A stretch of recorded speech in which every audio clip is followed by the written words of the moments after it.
Et les amis, ce soir on commence avec quelque chose d'un peu plus sombre. Une époque de peste, de punition et de bouillie. On plonge dans ce qu'était vraiment la vie au Moyen Âge. Oubliez les châteaux et la chevalerie que Hollywood vous a vendus. La vérité, vous ne tiendriez probablement pas une seule journée. Alors, avant de vous installer confortablement, prenez un instant pour liker la vidéo et vous abonner. Mais seulement si vous aimez vraiment ce que je fais ici. Et dites-moi en commentaire d'où vous regardez et quelle heure il est chez vous. C'est toujours fascinant de voir qui nous rejoint aux quatre coins du monde. Maintenant, baissez les lumières. Allumez peut-être un ventilateur pour ce léger bruit de fond apaisant. Et glissons doucement ensemble dans le voyage de ce soir. Félicitations, vous venez de vous réveiller en l'an 1325. La bonne nouvelle, vous êtes vivant. La mauvaise, les puces aussi. Votre lit est un matelas de paille à moitié pourri, bourré de bestioles et de foin qui sent l'étable, parce que c'était littéralement le sol d'une étable il y a 3 mois. Pas de mousse à mémoire de forme, pas d'oreiller, et encore moins de drap en coton égyptien. Juste une couverture en laine qui n'a pas été lavée depuis l'hiver dernier et qui pèse maintenant autant qu'un petit veau à cause de toute la crasse accumulée. Vous clignez des yeux au son des cloches de l'église au loin. C'est la version médiévale du réveil, sauf que c'est plus fort et encore moins clément. Votre maison, une cabane en bois, une seule pièce, sans fenêtre, avec un charmant concept ouvert où votre famille, vos animaux et quelques insectes domestiques partagent joyeusement le même espace. Et l'odeur? Ah, une vraie symphonie parfumée. Un subtil mélange de bière éventée, de sueur humaine, de chèvre, et de quelque chose que vous espérez ne pas être de la moisissure. Mais que vous savez, au fond de vous, en être sûrement. Les bougies parfumées n'ont pas encore été inventées. Et même si elles l'étaient, elles fondraient directement sur votre sol en terre battue. Vous essayez de vous étirer, mais vous le regrettez aussitôt. L'air est glacial, et vos articulations vous font souffrir. Vous avez 22 ans, ce qui, au Moyen Âge, équivaut à peu près à la cinquantaine. Votre colonne grince comme une vieille porte en bois, et vos genoux font le bruit d'un sac de cailloux secoué par un paysan désorienté. Se lever est une prise de risque. Le sol est soit trempé par la pluie d'hier, qui s'infiltre à travers le toit de chaume, soit sec, mais croûté de ce qu'a fait le poulet de votre voisin. Dans tous les cas, vos pieds nous font désormais partie de l'écosystème. Ah, et l'intimité, qu'est-ce que c'est? Toute votre famille. Et peut-être un cousin étrange qui n'est jamais reparti, se réveille juste à côté de vous. Pas de chambre, pas de rideau, pas de moment pour soi. Juste du collectif, partout. Bienvenue dans une matinée typique de l'Europe médiévale, où vous n'êtes jamais vraiment seul. Parce que les parasites, les rongeurs, et 8 autres personnes sont toujours là avec vous. Et ça, c'est juste le début de votre journée. Ça ne fait qu'empirer à partir de maintenant. Vous avez réussi à sortir de votre tas de foin médiéval rempli d'horreur. Félicitations. Mais voilà que la nature vous appelle. Et elle n'appelle pas gentiment. Elle hurle. C'est là que vous commencez à regretter la salle de bain moderne. Pas de toilette, pas d'abattant, pas de papier, pas de chasse d'eau, même pas un pauvre déboucheur dépressif dans un coin. Au XIVe siècle, faire ses besoins est une aventure, une expérience sociale, et souvent un petit événement public. Si vous êtes un paysan, votre salle de bain, c'est probablement un seau en bois derrière la maison. Déjà plein, parce que l'oncle Wolfstan a eu une nuit difficile après avoir mangé des navets pas frais. L'odeur est biblique. Vous retenez votre souffle, vous faites ce que vous avez à faire, et ensuite, attention, vous jetez le tout dans la rue. Oui, la rue. Vous êtes censé crier quelque chose comme « Gardez-l'eau » avant de vider le contenu par la fenêtre. C'est de l'ancien français qui veut dire « Attention en bas ». Mais franchement, personne ne se pousse jamais assez vite. Les rues des villes médiévales, ce sont des égouts à ciel ouvert, de charmantes rivières de déchets humains, d'excréments d'animaux et de liquides mystérieux que vous préférez ne pas identifier. Si vous avez la chance d'habiter une ville avec des latrines publiques, félicitations. Vous pourrez vous asseoir, épaule contre épaule, avec des inconnus, dans une cabane sans intimité et sans la moindre aération. En vrai mythe, la ventilation. Peut-être ferez-vous un peu de conversation. Mais évitez de respirer trop profondément. Papier toilette, jamais entendu parler. La plupart des gens s'essuient avec de la paille, des feuilles, des chiffons, de la mousse, s'ils veulent vraiment se faire plaisir, un morceau de laine. Parfois, rien du tout. Ce qui explique peut-être pourquoi la poignée de main n'était pas encore à la mode. Et si vous vivez dans un château, ça doit être mieux? Non? Eh bien, oui et non. Vous avez peut-être une garde-robe. Un trou dans le mur qui fait tomber vos déchets directement dans les douves. Génial, non? Sauf que vos ennemis le savent. Et oui, il arrivait que des assaillants s'introduisent par le conduit des latrines. Par la porte de derrière, en quelque sorte. Alors, que vous soyez paysan ou baron, aller aux toilettes au Moyen-Âge, c'est un rituel d'humiliation. C'est froid, c'est public, c'est dangereux, et ce n'est jamais, jamais propre. Un faux pas sur une pierre humide, et vous voilà face contre sol dans les restes de l'humanité. Et vous n'avez même pas encore brossé vos dents. Mais ça, on en parle juste après. Vous avez survécu aux toilettes. Vous méritez une récompense, non? Peut-être un bon petit déjeuner. Quelque chose de chaud, de délicieux, de réconfortant. Désolé, mais c'est l'Europe médiévale. Ici, rien n'est réconfortant. Le petit déjeuner, si on peut l'appeler ainsi, est une affaire sinistre. Pas de bénédicte, pas de machine à café qui s'ébroue, et certainement pas de tartine à l'avocat. Vous vous asseyez ou vous vous accroupissez près du feu, face à un bol en bois rempli d'une chose qui ressemble à ce qu'on pourrait gratter sous une botte couverte de boue. Bienvenue à votre ration quotidienne de potage. Le potage est une sorte de ragoût épais, gluant, fait avec tout ce qu'on peut trouver. Céréales, légumes racines, peut-être quelques haricots si vous avez de la chance. Il mijote dans le même chaudron depuis des jours, parfois des semaines. On ne le vide jamais, on ajoute simplement de nouveaux ingrédients par-dessus les anciens. Ce n'est pas vraiment une recette, c'est plutôt une expérience comestible en constante évolution. À côté, un morceau de pain si dur qu'il pourrait dévier une flèche. Il est fait de farine de seigle ou d'orge grossière, souvent allongée avec de la sciure de bois, des glands moulus ou d'autres ingrédients créatifs. Parce que le blé, c'est un luxe réservé aux riches. Ce pain n'est pas votre ami.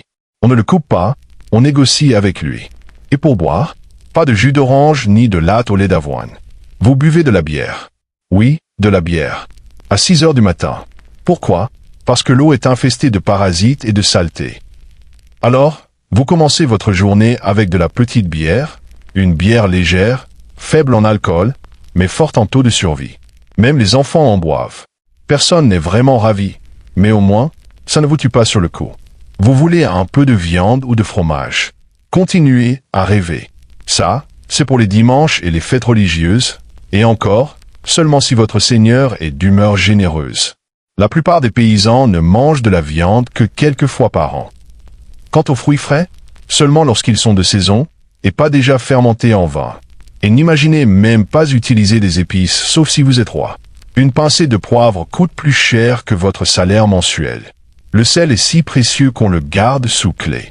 Alors, vous mâchez votre pain râpeux, vous avalez votre bière médiévale, et vous essayez de ne pas penser au rat qui a peut-être grignoté votre bouillie pendant la nuit. Le petit déjeuner ne vous donne pas de l'énergie. Il vous tombe dessus? C'est tout. Et maintenant que vous êtes correctement sous-alimenté, il est temps de travailler comme si votre vie en dépendait parce que, en fait, c'est le cas. Donc, vous avez mangé votre triste petit déjeuner médiéval. Et maintenant, il est temps de vous habiller. Pas que ça aide vraiment. Votre garde-robe se compose d'une seule tenue. C'est une tunique en laine rêche ou une chemise en lin que vous portez tous les jours depuis des mois, voire des années. La mode saisonnière? Inexistent. Ici, on porte ces vêtements jusqu'à ce qu'ils tombent en lambeaux ou qu'ils vous donnent une infection fongique. Sous-vêtements? Optionals. Avec un peu de chance, vous avez une sous-tunique en lin. Sans chance, c'est commando, à même la peau, sous plusieurs couches de laine rugueuse et trempée de sueur, le tout cousu avec amour par quelqu'un qui n'avait sans doute aucune idée de ce à quoi une couture était censée ressembler. Et il n'y a ni machine à laver, ni savon, ni pressing à l'horizon. Résultat, vos vêtements sont tachés, rigides, et sentent comme un tas de compost laissé à fermenter dans une porcherie. Même si vous vouliez les laver, ce n'est pas simple. Il faudrait aller chercher de l'eau à la rivière ou au puits, la faire chauffer sur un feu, frotter votre tunique sur une planche avec de la cendre ou de la soude, et l'étendre au soleil, qui apparaît, rappelons-le, environ 3 jours par an. Et ne me lancez même pas sur les chaussures. Si vous en avez, elles sont faites de cuir brut, mal cousu, et offrent autant de soutien plantaire qu'une peau de banane. La plupart des paysans marchent pieds nus, dans la boue, dans le fumier, et dans ce que l'on peut appeler des mines médiévales, c'est-à-dire des cailloux tranchants et des flaques pleines de maladies. Tout cela mène à une seule vérité. Votre peau vous déteste. Vous démangez en permanence. Les puces, les poux et les punaises de lit vivent sur vous sans payer de loyer.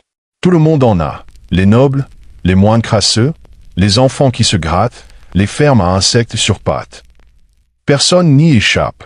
Vous serez en train de vous gratter l'aisselle avec une cuillère en bois, tout en discutant avec le prêtre du village. Et personne ne trouvera ça bizarre. Votre peau est à vif. Votre cuir chevelu, un champ de bataille de piqûres. Et si vous développez une éruption, tant pis pour vous. Pas de dermatologue, pas d'hydrocortisone, personne pour vous dire que c'est probablement la gale. Vous continuez simplement à souffrir. Et si vous avez la chance d'éviter une infection, formidable. Cette éruption vous tiendra compagnie pendant les 6 prochains mois, comme un acolyte médiéval dont vous ne vouliez pas. Maintenant que vous êtes habillé de misère et enveloppé d'inconfort, il est temps de sortir, et de commencer à travailler jusqu'à ce que mort s'ensuive. Maintenant que vous êtes entièrement vêtu de démangeaisons et de laine humide, il est temps d'afficher votre sourire du matin. Sauf que non, parce qu'au moyen âge, sourire, c'est risqué. Pas sur le plan émotionnel. Sur le plan dentaire, pas de brosse à dents. Pas de dentifrice, pas de bain de bouche, pas de fil dentaire. L'hygiène bucco-dentaire est à peu près aussi populaire que le bain, c'est-à-dire pas du tout. Certaines personnes mâchouillent une brindille ou se rincent la bouche avec du vin ou du vinaigre. Mais dans la plupart des cas, vos dents sont livrées à elles-mêmes. Et elles ne vont pas bien. Dès la mi-vingtaine, votre sourire ressemble à quelque chose sorti d'une crypte hantée. Les caries sont partout. Les gencives sont gonflées. Et ce ne sont pas juste des taches de nourriture sur vos dents, c'est de la décomposition. Vous avez plus de pourriture dans la bouche qu'une cave à légumes oubliée. Le sucre, bien que pas encore omniprésent, commence à se répandre chez les riches importés à prix d'or, principalement utilisés dans de petits gâteaux ou pour afficher sa richesse. Si vous êtes noble, félicitations. Vous avez le privilège de faire pourrir vos dents plus vite que les paysans. Si vous êtes pauvre, vous le ferez lentement. Avec du pain fermenté, de la bouillie granuleuse et des années de mastication intense. Les maux de dents, habituez-vous. Ils sont comme la météo médiévale, toujours présents en toile de fond. Un genre de douleur qui vous pousse à prier, à boire, ou à essayer de vous arracher la dent vous-même avec une pince. Et ce n'est pas une blague. C'était le vrai traitement. Les dentistes n'existaient pas vraiment, mais les barbiers chirurgiens, oui. Le même type qui vous coupe les cheveux vous arrache aussi les molaires à la lumière d'une bougie, avec un crochet en fer, et zéro anesthésie. Une dent infectée? Espérons que vous aimiez la fièvre. Parce que sans antibiotiques, cela peut vite tourner en septicémie, et vous tuer à cause d'un simple mal de dents. Exactement.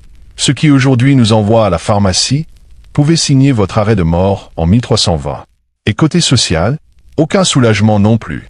Embrasser quelqu'un, bonne chance. La litose, la mauvaise haleine, est omniprésente. Si vous êtes célibataire, on ne vous juge pas sur votre sourire, mais sur vos terres et vos animaux. En résumé, votre bouche est un champ de bataille. Et elle perd la guerre. Maintenant que vos dents vous lancent, sortons dehors. Car votre vrai travail, celui qui va vous briser le dos, ne fait que commencer. Il est temps d'aller travailler. Sauf qu'il n'y a pas de bureau, pas de chaise, pas de pause café, et aucune chance de promotion.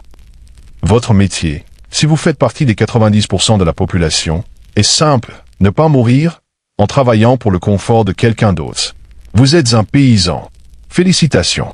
Cela signifie que vous cultivez une terre appartenant à un seigneur qui ne se souvient probablement même pas de votre nom. Vous vous levez avec le soleil et vous arrêtez seulement lorsqu'il disparaît derrière les arbres. Vos outils. Une houe en bois, une faucille rouillée et les os qu'il vous reste encore d'intacts. Pas de week-end. Pas d'horaire. Seulement du lever au coucher du soleil, 6 jours par semaine. Le dimanche est off, sauf si vous êtes en pleine récolte, en train de repousser des pillards, ou de prier désespérément pour que votre orteil infecté arrête de noircir. Le travail est brutal. Les champs sont labourés à la main ou avec des béhuffes, si vous avez les moyens d'en avoir. Vous creusez des fossés, semez des graines, arrachez les mauvaises herbes, et portez de l'eau, jusqu'à ce que votre colonne vertébrale ressemble à la lettre S. Si tout ça vous fait rire, allez-y franchement. Et écrasez le bouton d'abonnement tout de suite. On ne le répétera pas 2 fois. Personne ne se soucie de votre fatigue.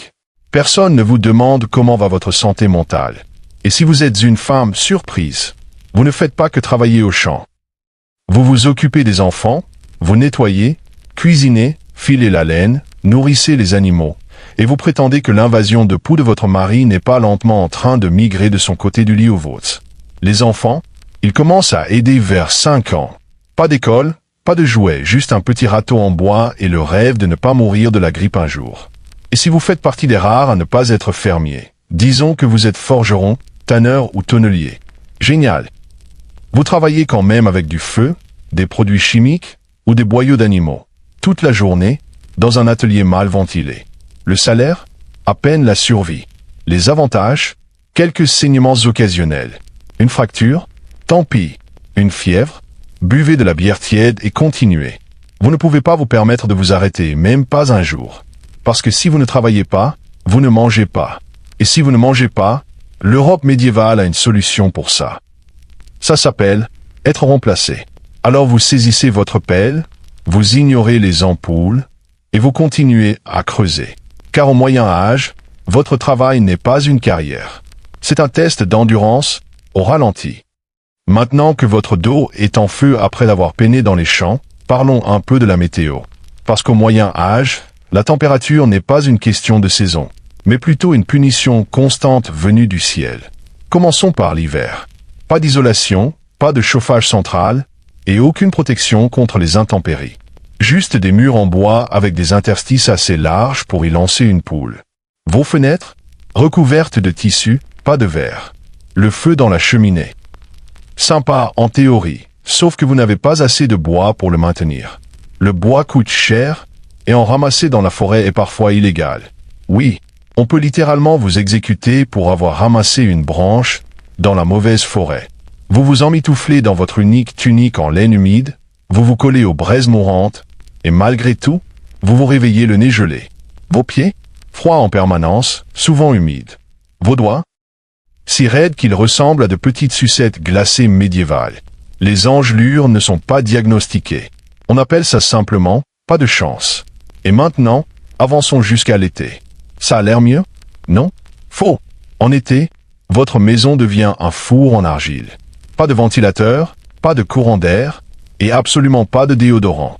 Vous transpirez à travers vos couches de vêtements, mais vous ne pouvez pas les enlever. Montrer trop de peau est scandaleux, et c'est aussi une invitation aux coups de soleil, aux piqûres d'insectes et aux jugements sociaux. Les smooches? Partout. Attiré par votre corps non lavé et l'odeur du ragoût de chèvre de la semaine dernière, toujours en train de fermenter dans un coin.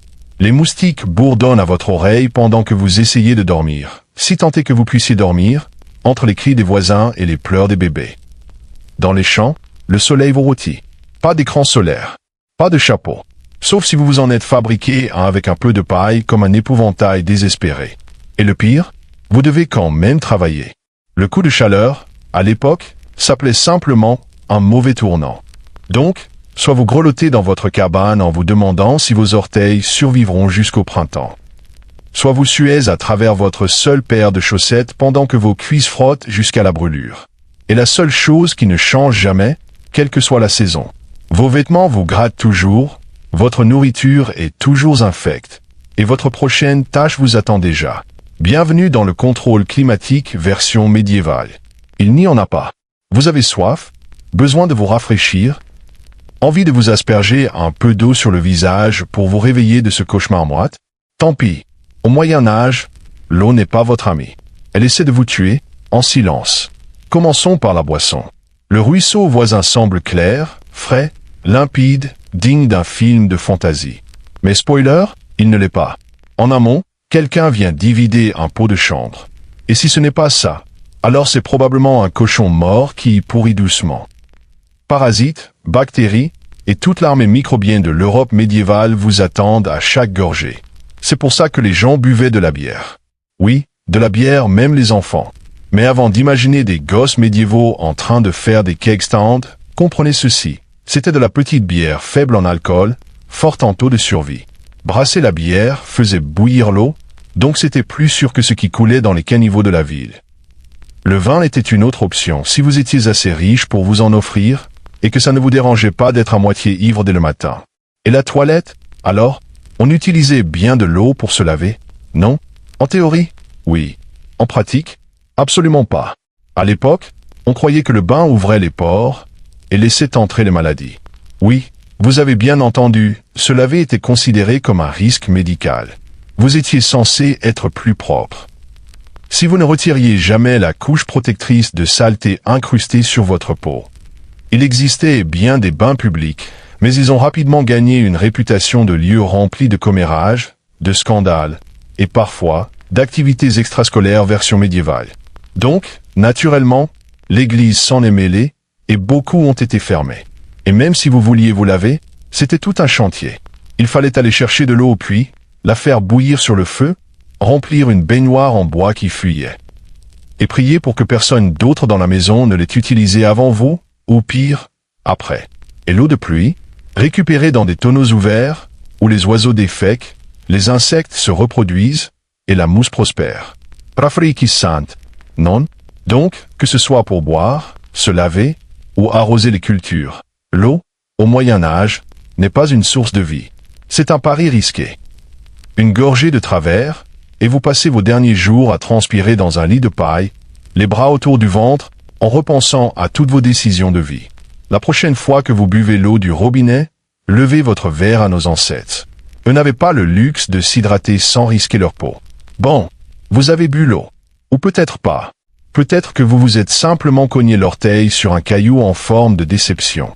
Dans tous les cas, vous êtes malade. Vous avez besoin d'aide.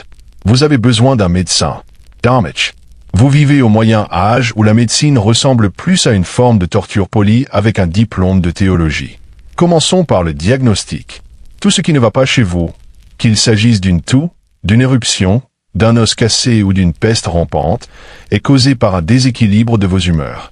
Les 4 humeurs étaient le sang, le flegme, la bile jaune et la bile noire. Selon la science médiévale, votre santé dépend de l'équilibre de ce bouillon interne. Fièvre, trop de sang, la solution, la saignée. Oui, on va vider votre force vitale dans un bol à l'aide d'une lame émoussée ou d'une sangsue affamée. Et oui, ce sont souvent les barbiers qui s'en occupaient. Imaginez, une coupe de cheveux et une extraction d'hémoglobine en une seule séance. 2 pour le prix d'un bébé. Vous vous sentez triste ou anxieux? C'est évidemment un excès de bile noire. Le traitement, des laxatifs. Peut-être une purge aux herbes tièdes ou simplement des prières, une compresse froide, pendant que tout le monde vous évite du regard et commence à tailler votre cercueil. Et si vous vous cassez un os ou que vous avez une vilaine plaie, là, c'est vraiment la galère. Pas d'anesthésie, sauf si on compte le fait de s'évanouir de douleur. Les chirurgies sont réalisées avec des couteaux qui n'ont pas été nettoyés depuis les croisades.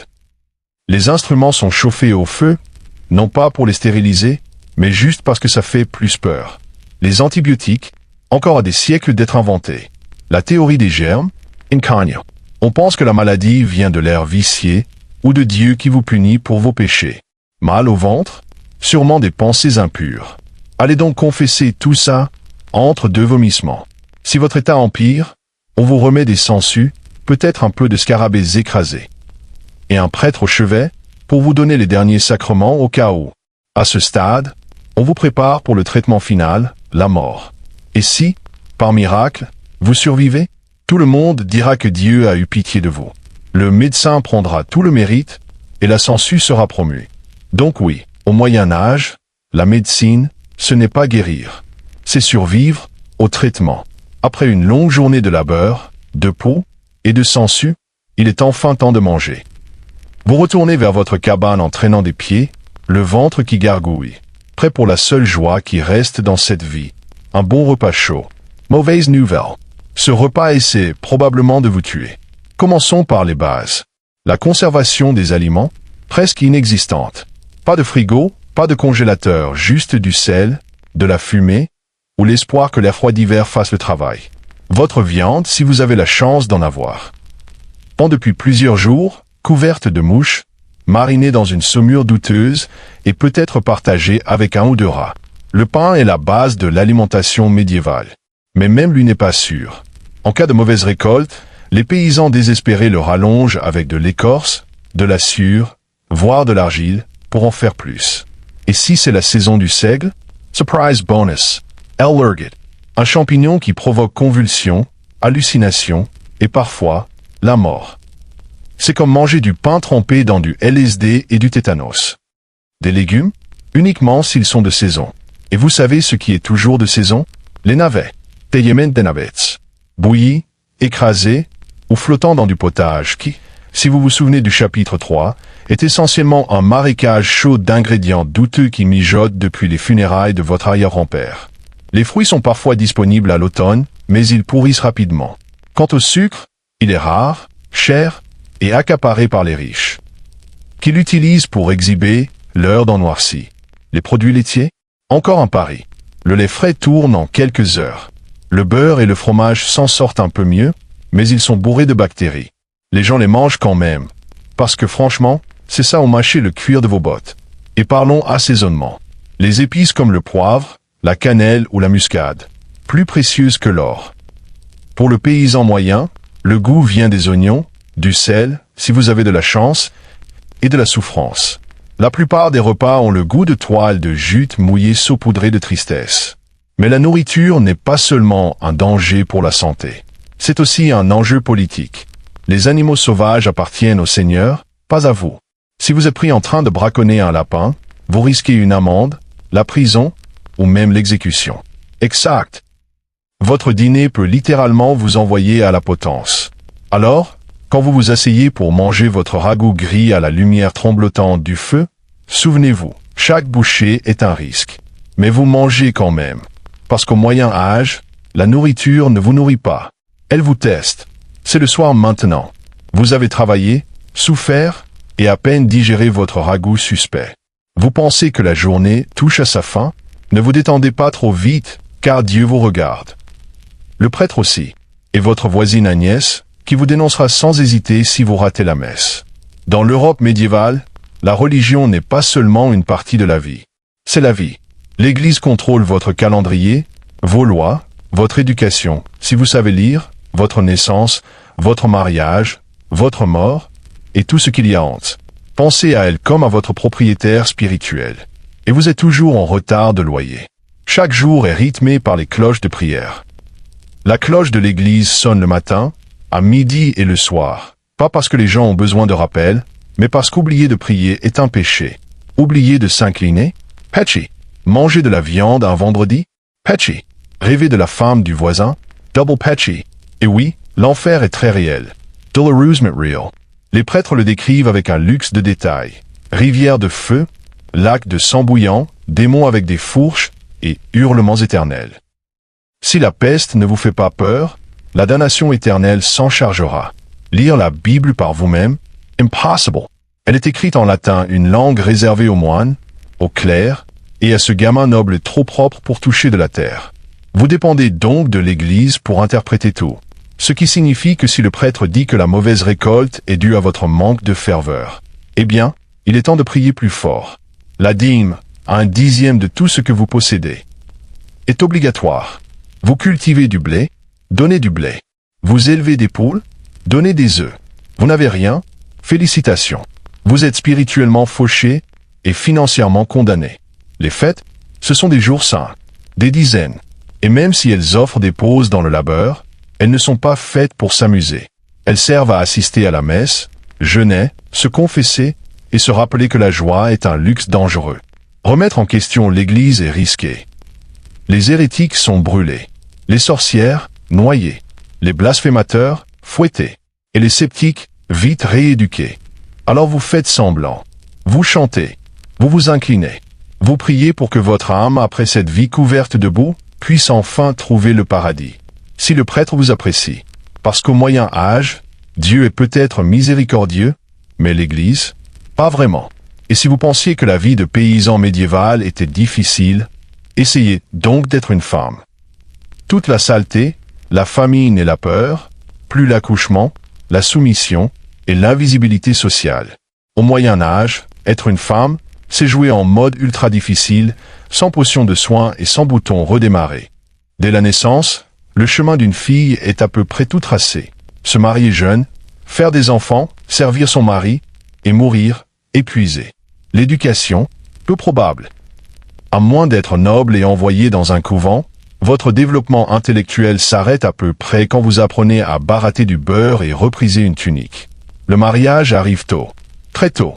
Il n'est pas rare d'être fiancé à 12 ans et enceinte à 14. Il ne s'agit pas d'amour. Il s'agit de terre, de bétail et d'alliance. Votre avis? Pas nécessaire. Une fois marié, vous êtes en gros la propriété de votre mari. Votre rôle? Faire des héritiers, nourrir tout le monde, faire tourner la maison, et surtout, ne pas vous plaindre. Parce que vous plaindre pourrait vous faire passer pour une harpie, ou pire, une sorcière. Et ce titre vient souvent avec noyade ou bûcher en prime, selon les tendances locales. L'accouchement, c'est une loterie mortelle.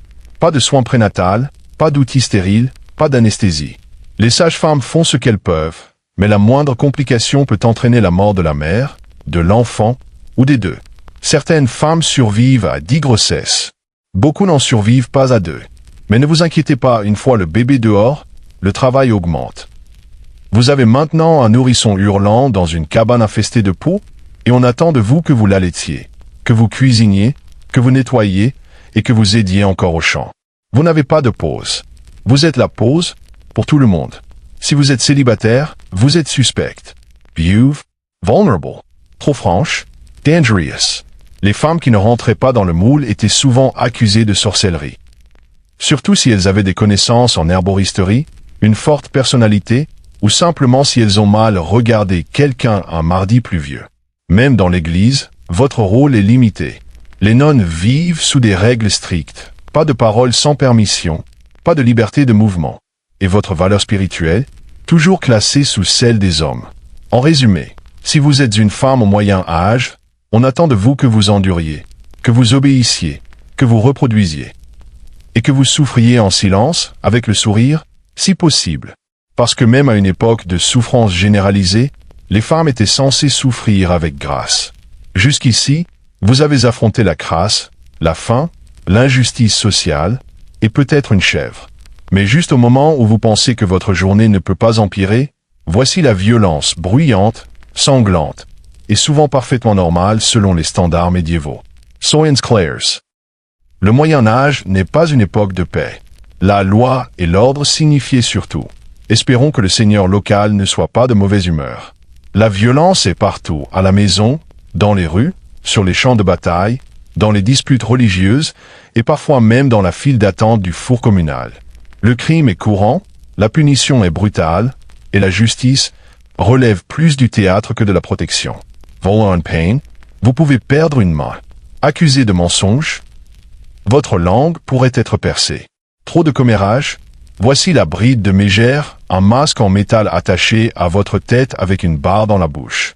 Pour vous corriger, bien sûr. Supposons qu'on vous accuse de quelque chose de sérieux, hérésie, vol, sorcellerie. Comment prouver votre innocence? Par la torture, évidemment. Bienvenue dans le jugement par l'épreuve. Version 1, vous plongez la main dans de l'eau bouillante pour y récupérer une pierre. Si votre peau guérit sans infection en 3 jours, vous êtes innocent. Sinon, coupable. Autre option, on vous jette dans une rivière. Si vous coulez, vous êtes innocent et probablement mort. Si vous flottez, vous êtes coupable et puni quand même. C'est comme un jeu télé médiéval, où le prix, c'est la survie, et l'animateur espère que vous perdiez. Et si vous êtes condamné à mort, c'est un événement public. Exécution devant la foule en délire, pendaison, décapitation, bûcher. Parfois, les gens apportent des encas. C'est l'équivalent médiéval de la télé par câble. Violence domestique, totalement normal. Les maris ont le droit, voire le devoir, de corriger leurs femmes et leurs enfants. Bagarre de rue, frequence. On peut vous frapper juste pour avoir mal regardé le cheval d'un noble. Et la guerre, toujours en embuscade. Querelles locales, conflits territoriaux, croisades religieuses, quelqu'un part toujours poignarder quelqu'un, au nom de l'honneur, de Dieu. Ou de l'ennui. La violence, au moyen âge, n'est pas un échec du système. C'est le système. Tout le monde vit avec la conscience constante que la vie est fragile, que la justice est arbitraire, et que votre voisin pourrait vous éclater le crâne pour un cochon. Donc marchez prudemment. Gardez les yeux baissés. Et ne faites jamais confiance à quelqu'un qui tient une massue. À ce stade, vous avez survécu aux poux, aux sangsues, à l'absence totale de lessive et à la menace permanente d'un étripement public. Mais voici le chapitre final de la plupart des vies médiévales, une mort précoce et sans aucune gloire. Si vous êtes vivant et que vous respirez encore après 40 ans, vous êtes pratiquement une célébrité. On pourrait même vous appeler le vieux, ce qui est moins un surnom qu'un miracle statistique. Voyons ça de plus près. L'espérance de vie moyenne tourne autour de 30 à 40 ans, mais ce chiffre est largement plombé par la mortalité infantile. Près de la moitié des enfants meurent avant d'avoir atteint l'âge de 5 ans. La maladie, la malnutrition ou un hiver trop rude suffisent. Pas de vaccin, pas d'antibiotiques, pas d'espoir. Si vous survivez à l'enfance, vous entrez dans l'âge adulte déjà épuisé. Le travail commence dès que vous savez marcher droit. Et à 25 ans, vos articulations grincent comme la porte d'un monastère. Il vous manque probablement plusieurs dents, un doigt, et l'essentiel de votre optimisme d'origine. Les femmes, elles, affrontent un parcours particulièrement mortel, l'accouchement. C'est l'une des principales causes de décès chez les femmes au Moyen Âge. Pas de soulagement de la douleur, pas d'intervention médicale, juste des prières, de l'eau chaude et quelqu'un pour vous tenir la main pendant que vous vous videz de votre sang sur une paillasse. Pour les hommes, les dangers sont différents, mais tout aussi implacables. Accidents agricoles, infections causées par des blessures mineures, coup de rage d'un voisin ivre, croisade mal engagée. Même aller au marché peut être risqué si vous croisez un bandit déséuvré ou un collecteur d'impôts énervé.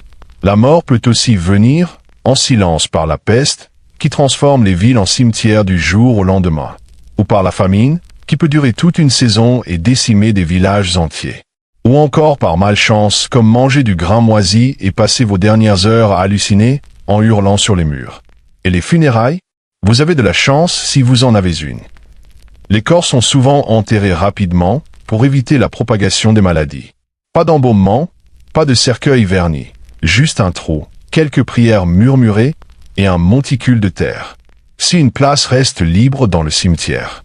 Donc oui, au Moyen Âge, la vie est brutale, courte et constamment assiégée par la mort sous toutes ses formes. On ne prend pas sa retraite. On cesse de venir. Et puisque l'on parle de fin, passons à votre chapitre final. Le rêve médiéval s'éteint.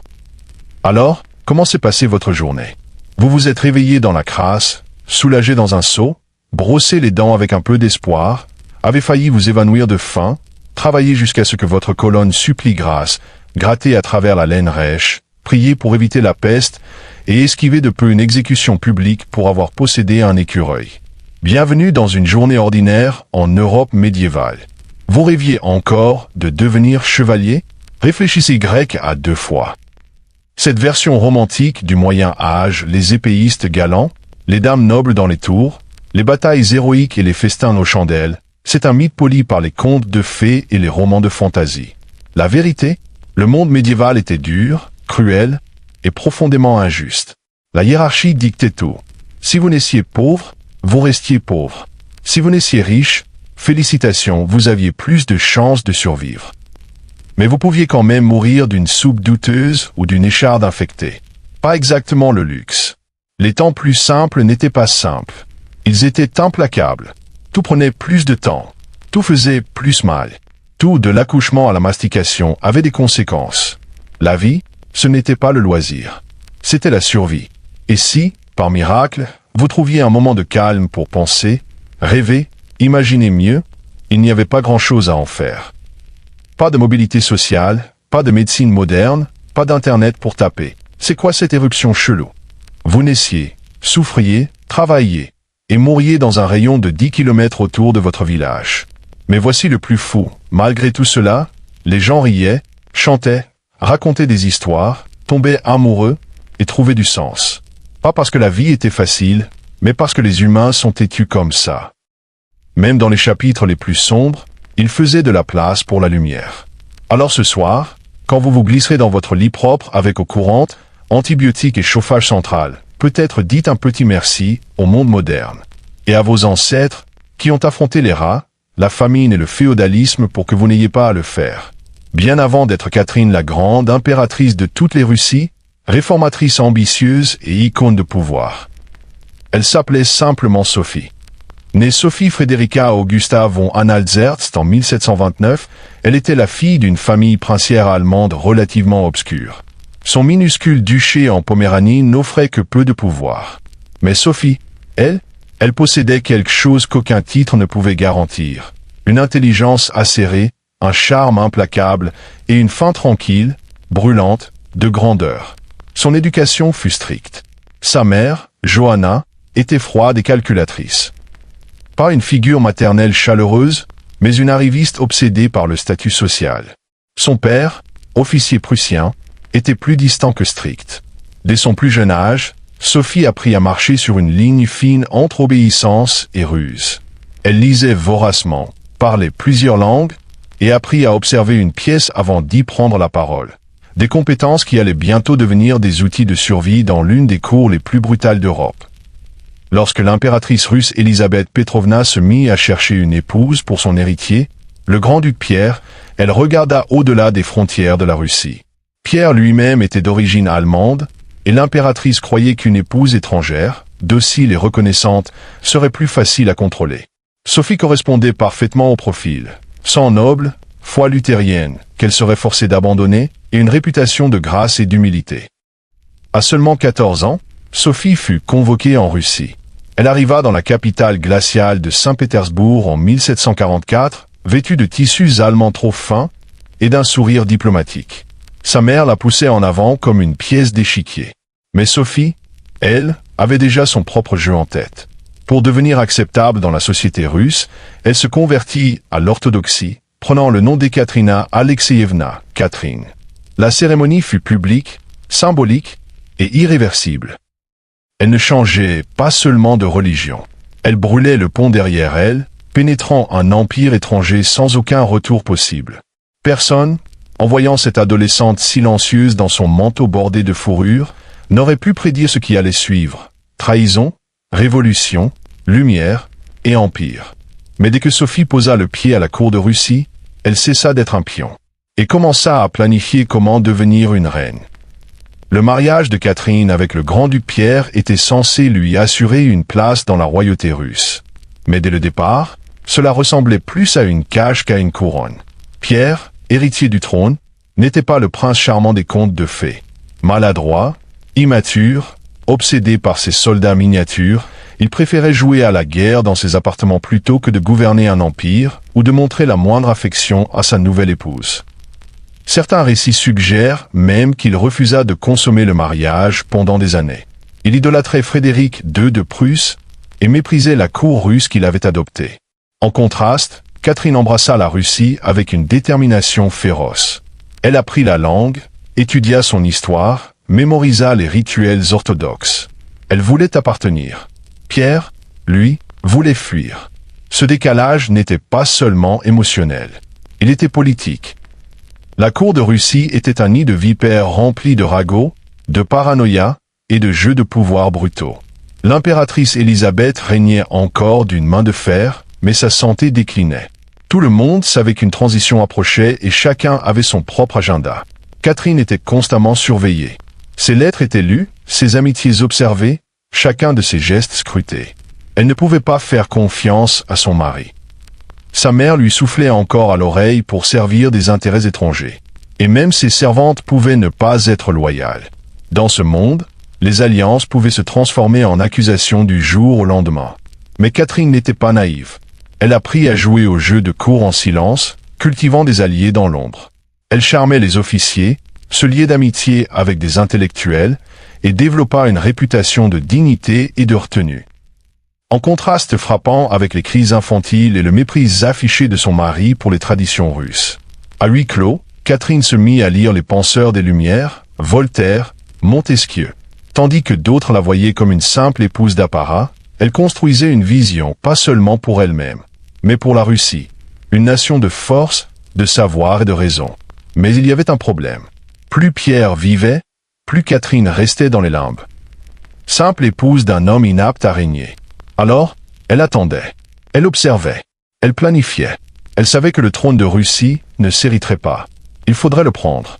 En 1762, après près de 20 ans de patience, de discrètes manœuvres et d'études silencieuses, Catherine vit son moment. et le saisit avec une précision fulgurante. L'impératrice Élisabeth était morte. Et Pierre, devenu Pierre III, était enfin tsar. Mais son règne commença à s'effondrer, presque immédiatement.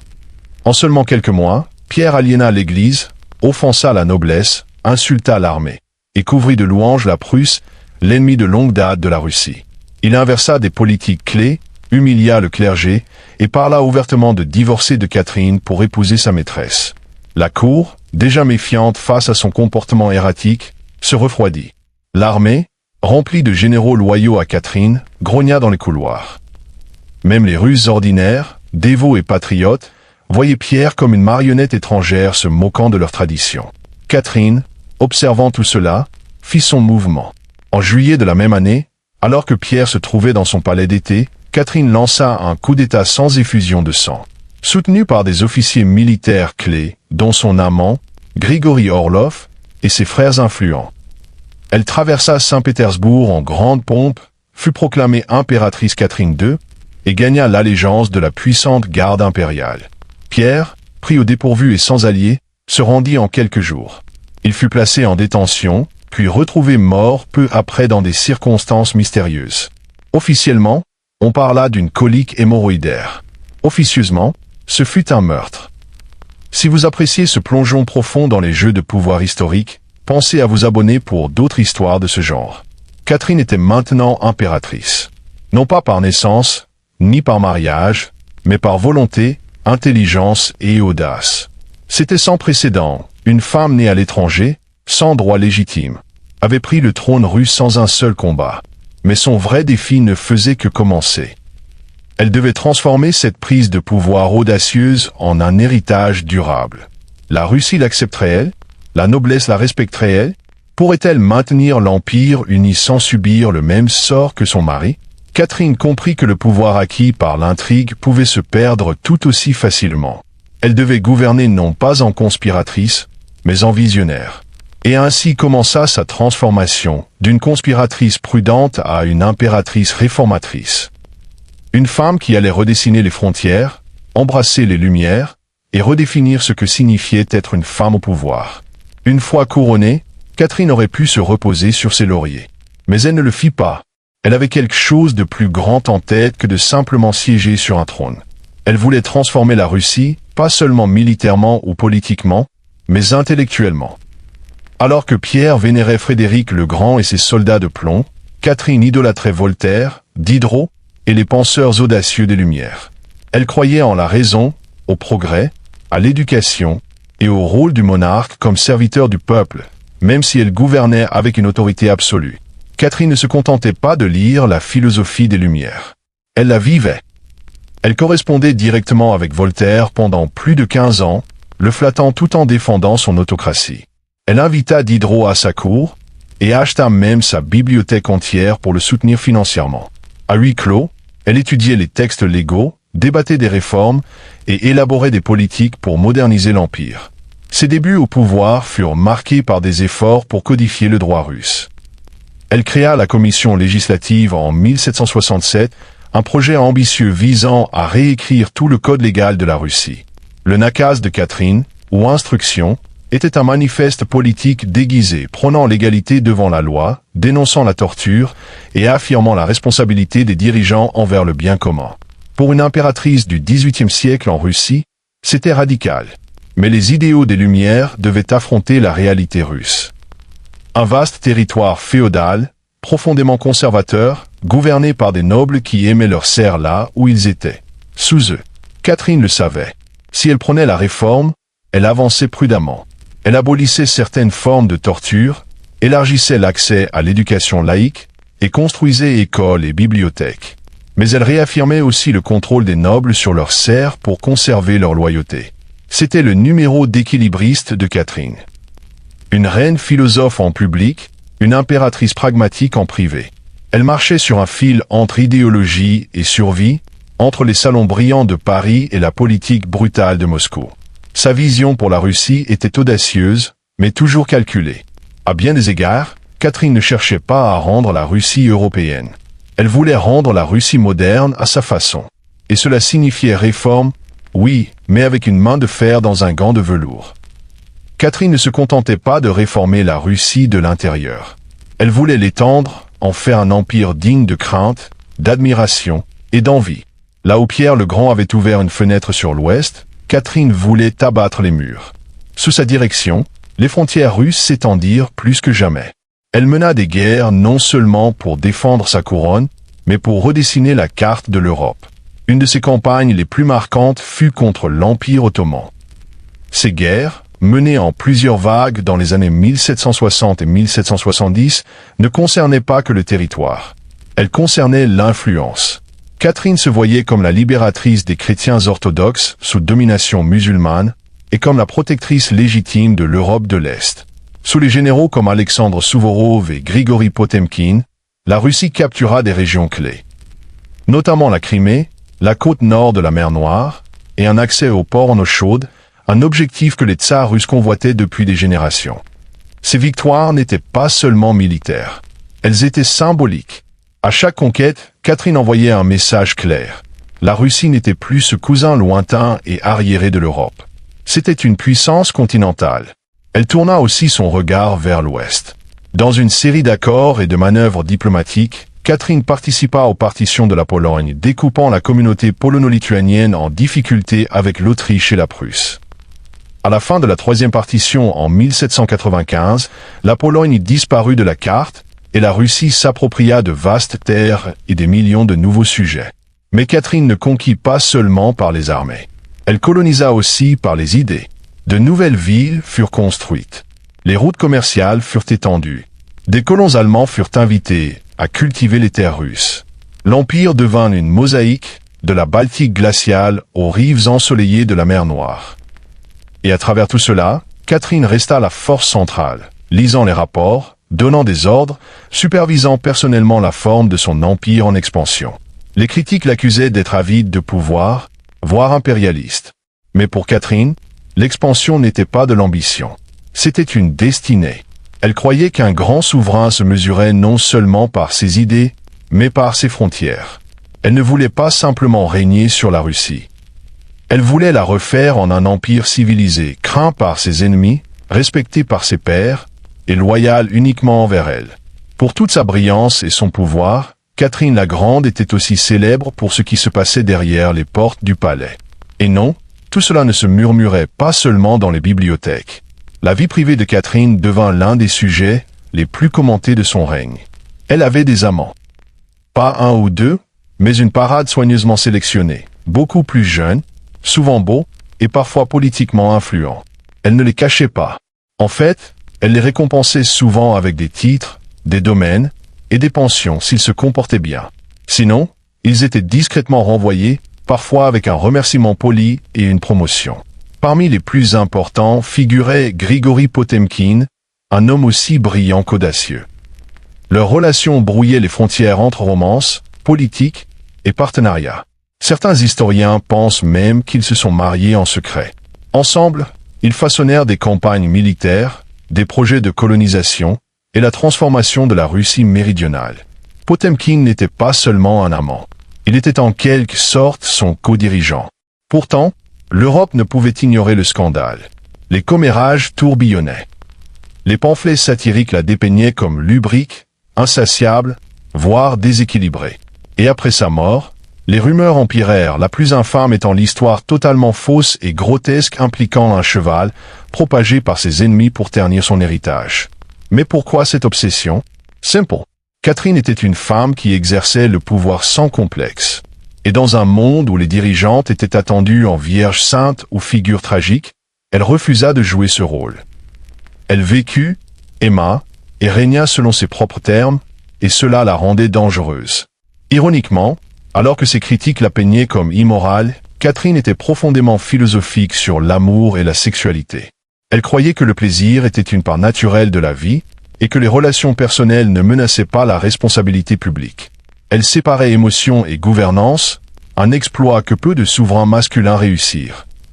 En réalité, ces liaisons étaient souvent stratégiques. Elle s'entourait d'hommes loyaux, capables et politiquement utiles. Et quand il ne l'était plus, elle les laissait partir généralement avec un sourire et une retraite généreuse. La vie amoureuse de Catherine n'affaiblit pas son règne. Elle faisait partie de sa stratégie, un mélange de passion et de pouvoir qui la rendit inoubliable, enviée et crainte. Malgré tout son charisme et son contrôle, le règne de Catherine n'était pas sans danger. Et en 1773, ce danger prit la forme d'un cosaque barbu nommé Yemelyan Pougatchev. Il n'était pas un rebelle ordinaire. Pougatchev prétendait être nul autre que Pierre III, le mari défunt de Catherine. Selon lui, il avait survécu au coup d'État et revenait réclamer le trône aux usurpateurs allemands. C'était absurde. Pierre était depuis longtemps disparu. Mais pour les classes populaires russes opprimées et épuisées, la vérité importait peu. Il suffisait que cette revendication offre de l'espoir. Pougatchev promettait la libération, la fin du servage, des impôts plus faibles et des terres pour le peuple. Ces paroles allumèrent un feu dans la région de la Volga, surtout parmi les Cosaques, les paysans et les vieux croyants. À une époque où le fossé entre nobles et serfs s'était brutalement creusé, ces promesses sonnaient comme un salut. La rébellion de Pougatchev devint la plus grande révolte paysanne de l'histoire russe. Des villes furent prises. Des forteresses tombèrent. Des nobles furent massacrés. Pendant un moment terrifiant, il sembla que l'Empire lui-même pourrait se fracturer. Nous n'avons fait qu'effleurer la surface de ce que l'histoire cache. Abonnez-vous pour découvrir plus de révolutions, de rébellions et de souverains. Catherine fut ébranlée. Ce n'était pas une guerre étrangère qu'elle pouvait gagner avec cavalerie et traité. C'était une révolte de l'intérieur, son propre peuple, se dressant contre le système qu'elle dirigeait. Mais Catherine ne paniqua pas. Elle agit. Elle envoya des forces militaires professionnelles pour écraser la rébellion sans pitié. Les forces de Pougatchev furent vaincues en 1774. Il fut capturé, exhibé dans une cage de fer, et finalement décapité à Moscou, un avertissement public pour tous ceux qui oseraient suivre. Après cela, Catherine redoubla d'efforts pour imposer l'ordre et le contrôle.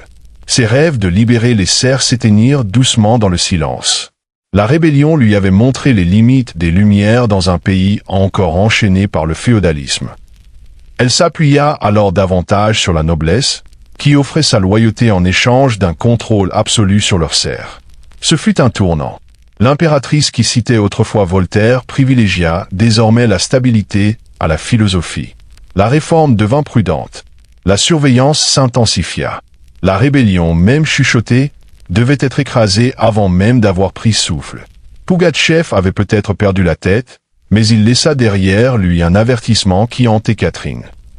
Le pouvoir fondé sur l'inégalité ne peut tenir éternellement avant que la tempête ne s'abatte.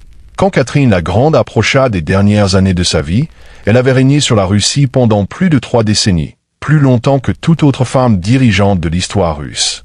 Depuis le moment où elle s'empara du pouvoir, elle avait défié les attentes, remodelé son empire et redéfini ce qu'une femme et un monarque pouvaient être.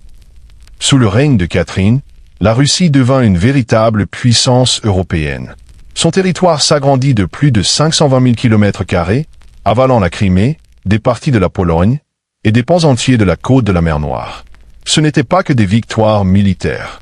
C'étaient des virages stratégiques assurant des ports en eau chaude et remodelant le commerce. Mais son héritage ne se limitait pas aux cartes. Catherine laissa aussi une empreinte culturelle. Elle contribua à fonder le musée de l'Ermitage, amassa l'une des plus grandes collections d'art d'Europe et correspondait avec les plus grands esprits des Lumières. Sa cour devint un centre de sophistication, d'art et d'ambition intellectuelle. Dans un pays souvent perçu comme arriéré par les Européens de l'Ouest, Catherine plaça fermement la Russie sur la carte culturelle.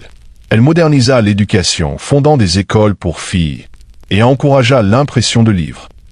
Elle introduisit la vaccination contre la variole en Russie, recevant elle-même publiquement le vaccin, un acte de bravoure scientifique pour son époque. Pourtant, son règne fut aussi marqué par des contradictions. Alors qu'elle admirait les idéaux des Lumières, elle ne libéra jamais les serfs. En fait, elle étendit le servage plus profondément dans les territoires russes. Ces réformes, bien qu'impressionnantes, restèrent principalement descendantes. Conçues pour polir l'Empire sans véritablement transformer ses fondations. Pourtant, le règne de Catherine apporta stabilité et ambition. Elle comprit que le pouvoir ne s'héritait pas, il se forgeait, se gérait et se défendait constamment. Elle gouvernait non pas par droit divin, mais par force de volonté, génie politique et calcul implacable. On la qualifia de bien des noms, usurpatrice, tyranne, réformatrice, séductrice. Mais par-dessus tout, elle était efficace. Lorsqu'elle mourut en 1796, la Russie était plus riche, plus vaste et plus redoutable qu'elle ne l'avait été depuis des siècles. Elle laissa un trône sécurisé, un empire étendu et une légende qui durerait des siècles. Catherine ne se contenta pas de régner. Elle gouverna avec intellect, stratégie et une emprise sans compromis sur l'histoire. Et ce faisant, elle devint plus qu'une impératrice. Elle devint un mythe.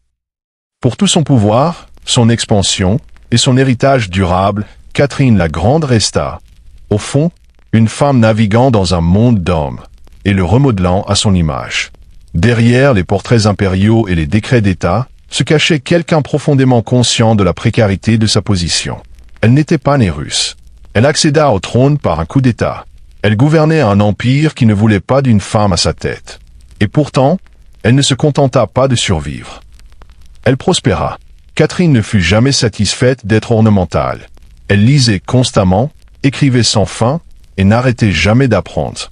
Son emploi du temps quotidien était intense. Des heures passées à lire des rapports, correspondre avec des puissances étrangères, éditer des documents d'État, et gérer une cour remplie de factions rivales. Elle ne se contentait pas de siéger sur le trône. Elle travaillait le trône comme une femme d'État née pour cela. Elle fut aussi, à bien des égards, solitaire. Elle s'entourait de courtisans, d'amants et d'artistes, mais écrivait dans ses mémoires combien peu de personnes elle pouvait vraiment croire. Son fils Paul, en qui elle ne faisait pas confiance et qu'elle tenait à l'écart des affaires d'État, devint un homme qu'elle craignait capable de défaire tous ses progrès. Sa plus grande relation émotionnelle, avec Grigory Potemkin, s'est muée en une profonde amitié. Mais sa mort en 1791 laissa une blessure qui ne guérit jamais vraiment. Catherine façonna soigneusement son image. Elle comprenait le pouvoir du récit et le maniait mieux que la plupart des monarques de son époque. Elle se présenta comme mère de la Russie, monarque éclairée, guerrière, impératrice et armatrice des arts. Mais sous ces rôles se cachait une femme qui avait enduré rejet, trahison, scandale et rébellion et qui avait continué. Lorsqu'elle mourut en 1796, elle laissa un empire transformé, mais aussi des questions. Aurait-elle pu faire davantage pour abolir le servage? Ses idéaux des Lumières avaient-ils été compromis par la politique? Était-elle plus réformatrice ou souveraine? L'histoire la retient par le titre qu'elle ne s'est jamais donné, la Grande. Ce n'était pas parce qu'elle était parfaite, ni gentille, ni juste. C'était parce qu'elle avait pris le pouvoir et l'avait exercé à ses propres conditions, à une époque et dans un lieu où les femmes n'étaient pas censées en avoir. Elle ne se contenta pas de porter la couronne. Elle réécrivit ce que cela signifiait de la mériter.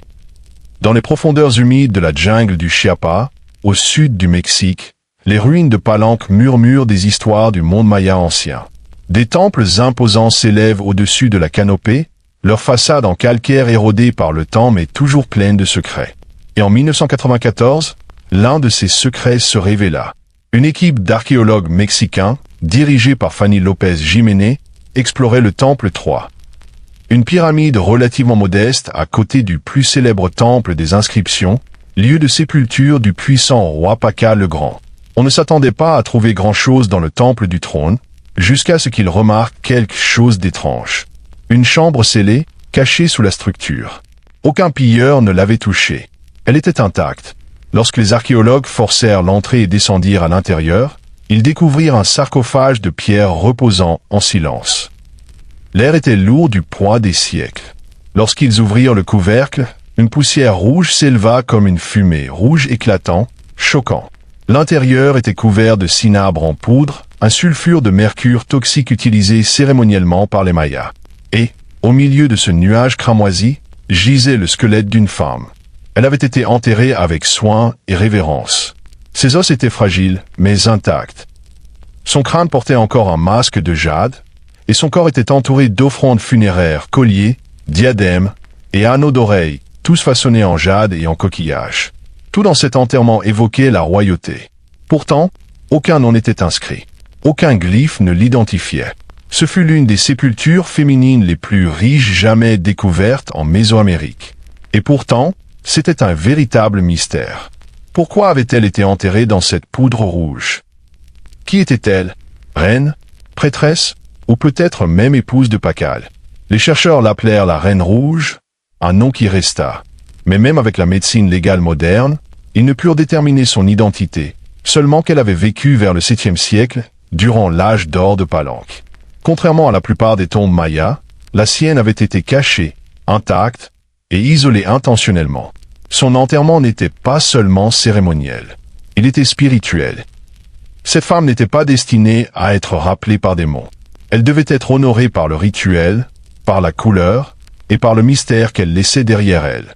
Le trait le plus saisissant de la tombe de la Reine Rouge n'était pas ses bijoux en jade ni le silence de la chambre scellée. C'était la poussière rouge, une épaisse couche de cinabre en poudre recouvrait tout. Le sarcophage, les murs, ses os, même les offrandes autour d'elle. Cette poudre adhérait comme du sang sur la pierre.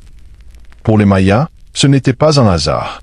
Le cinabre produit à partir de sulfure de mercure broyé était l'une des substances les plus sacrées et dangereuses du monde ancien. Sa couleur rouge vibrante n'était pas seulement visuellement frappante. Elle symbolisait le sang, la renaissance et la force vitale qui reliait le monde humain au divin. Le rouge était sacré. C'était la couleur du lever du soleil, du sacrifice, de la vie émergeant de la mort. Et ce n'était pas qu'un symbole. C'était spirituel. Recouvrir les morts de cinabre était un rituel destiné à transformer le corps, non pas pour le préserver à jamais, mais pour la transition. Dans la croyance maya, la mort n'était pas une fin. C'était un passage, une traversée vers un autre niveau cosmique. Ainsi, la Reine Rouge, qui qu'elle fût, était préparée non seulement pour la sépulture, mais pour la déification. Mais il y a une autre couche à cela, le cinabre toxique. Une exposition répétée peut entraîner un empoisonnement au mercure, des tremblements, des hallucinations, voire la mort. Les Mayas ne comprenaient probablement pas la chimie, mais ils ressentaient sa puissance. C'était une substance volatile, puissante, dangereuse. Baigner le corps dans ce produit, c'était déclarer que cette personne n'était pas un mortel ordinaire. À Palenque, très peu de personnes furent enterrées avec du cinabre. Pakal le Grand, le puissant roi dont la pyramide domine le site, en fit partie. Son corps, comme le sien, était également saturé de cette poudre rouge. Ce détail seul a suscité des spéculations. La Reine Rouge était-elle sa femme, sa mère, ou quelqu'un d'un statut divin égal? Son crâne avait été posé sur une couche de peau de jaguar, un autre symbole sacré. Autour d'elle, des aiguilles en os, des lames en obsidienne, et de petites figurines en jade laissaient entendre des rituels effectués soit de son vivant, soit en son honneur après sa mort. Chaque élément de son enterrement racontait une histoire sans mots, une histoire de pouvoir enveloppé de secrets. Une femme prête à traverser le monde souterrain, non pas en silence, mais en cérémonie, trempée dans la couleur du sacrifice. Autour des restes cramoisis de la Reine Rouge régnait un monde de silence, interrompu seulement par l'éclat du jade, de la coquille et de l'obsidienne. Ce n'étaient pas de simples ornements. C'étaient des offrandes, chacune soigneusement choisie pour l'accompagner dans son voyage vers l'au-delà maya, le Xibalba. À ses côtés, des colliers de jade, lourds et froids, dont les surfaces polies brillaient encore après 1300 ans sous terre.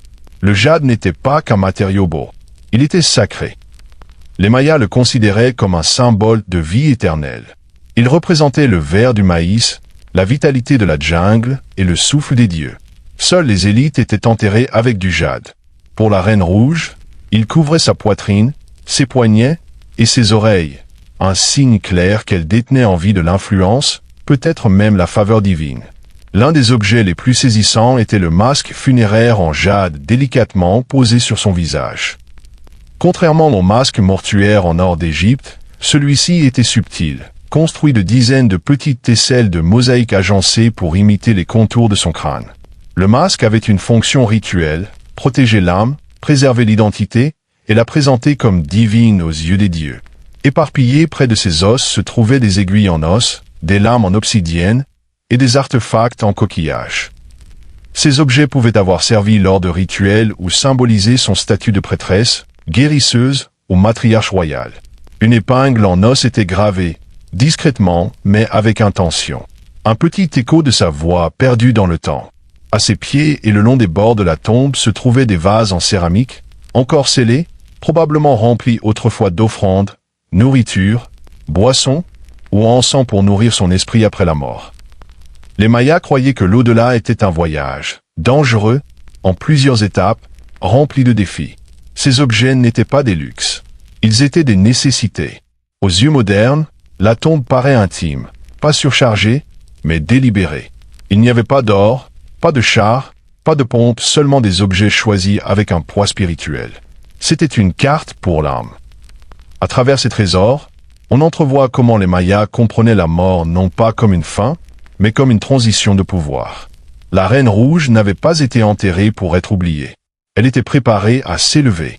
Malgré toute la grandeur de sa tombe, la Reine Rouge laissa derrière elle un vide troublant. Pas de nom. Aucune inscription n'ornait son sarcophage. Aucun glyphe sur les murs ne l'identifiait. Elle était clairement quelqu'un de puissant. Mais qui? Depuis l'ouverture de sa tombe, les chercheurs ont tenté de relier les indices. La théorie la plus convaincante est que la Reine Rouge était Tezedakbu Ajao, l'épouse de Kaini Jana Pakal, connue aujourd'hui sous le nom de Pakal le Grand, le souverain le plus célèbre de Palenque. Tezedakbu Ajao n'était pas seulement la compagne de Pakal. Elle était née noble et avait été mariée jeune dans la dynastie royale de Palenque. Elle eut au moins 3 fils, tous de haut rang, et joua un rôle cérémoniel clé pendant le règne de son mari. Si quelqu'un pouvait être enterré avec un tel honneur, c'était elle. À l'appui de cette théorie, la localisation de la tombe, à seulement quelques mètres de la grande sépulture de Pakal dans le temple des inscriptions. La proximité suggère un couple délibéré, mari et femme, souverain même dans la mort. Et puis il y a le cinabre. Seules 2 tombes à Palenque furent trouvées avec une telle couverture intense de cinabre, celle de Pakal et celle de la Reine Rouge. Il est peu probable que ce soit une coïncidence. Mais c'est là que le mystère s'épaissit. Des tests ADN furent réalisés sur les 2 ensembles de restes dans l'espoir de confirmer le lien. Mais les résultats furent inconclusifs. Les os de la femme ne montraient aucun lien maternel direct avec Pakal, mais cela n'écartait pas une relation conjugale. Après tout, le mariage ne nécessite pas de sang partagé. Certains ont suggéré qu'elle pourrait avoir été Sakkauke, la puissante mère de Pakal qui régna sur Palenque avant que celui-ci n'atteigne sa majorité. D'autres pensent qu'elle aurait pu être une grande prêtresse, une sœur, ou une ancêtre royale dont le nom a simplement été perdu dans l'érosion de l'histoire. Pourtant, l'épreuve pointe le plus fortement vers Tezedakbu Ajao, une reine de titre, mère de roi, et contrepartie spirituelle de Pakal. L'absence de nom ne serait peut-être pas un oubli. Cela aurait pu être intentionnel. Dans la cosmologie maya, l'âme ne vivait pas à travers les monuments, mais à travers le rituel, le symbole, et les murmures de la terre. Ainsi, la Reine Rouge reste suspendue entre légende et vérité. Une femme qui régna, non pas gravée dans la pierre, mais dans le cramoisi et le silence. Pour comprendre la Reine Rouge, il faut comprendre le monde dont elle venait. Un monde où les femmes mayas, surtout les royales, détenaient plus d'influence qu'on ne le croit souvent. Dans la civilisation maya, la politique était souvent une affaire de famille. Les femmes royales n'étaient pas de simples consorts passives. Elles étaient diplomates, prêtresses et négociatrices de pouvoir. Elles dirigeaient des rituels, finançaient des temples et jouaient des rôles cruciaux dans le maintien de la légitimité dynastique. Leur lignée était un capital politique, utilisé pour forger des alliances et sécuriser les revendications au trône. Prenez Sakkauke, par exemple la mère de Pakal le Grand. Quand le trône de Palenque fut vacant, elle prit elle-même le pouvoir et régna en tant que reine régente jusqu'à la majorité de son fils. Elle n'était pas un simple intérim. C'était une souveraine à part entière, édictant des décrets et supervisant des projets de construction. Sans elle, Pakal ne serait peut-être jamais monté sur le trône. Et elle n'était pas une anomalie. À travers le monde maya à Yaxchilan, Naranjo, Calakmul, des inscriptions montrent des femmes effectuant des cérémonies majeures, participant à la diplomatie guerrière, et parfois régnant directement. Elles étaient souvent représentées sur des stèles et des fresques, vêtues de coiffes élaborées et de parures, debout aux côtés des rois comme leurs égales, ou parfois au-dessus d'eux. Leurs paroles étaient gravées en glyphes.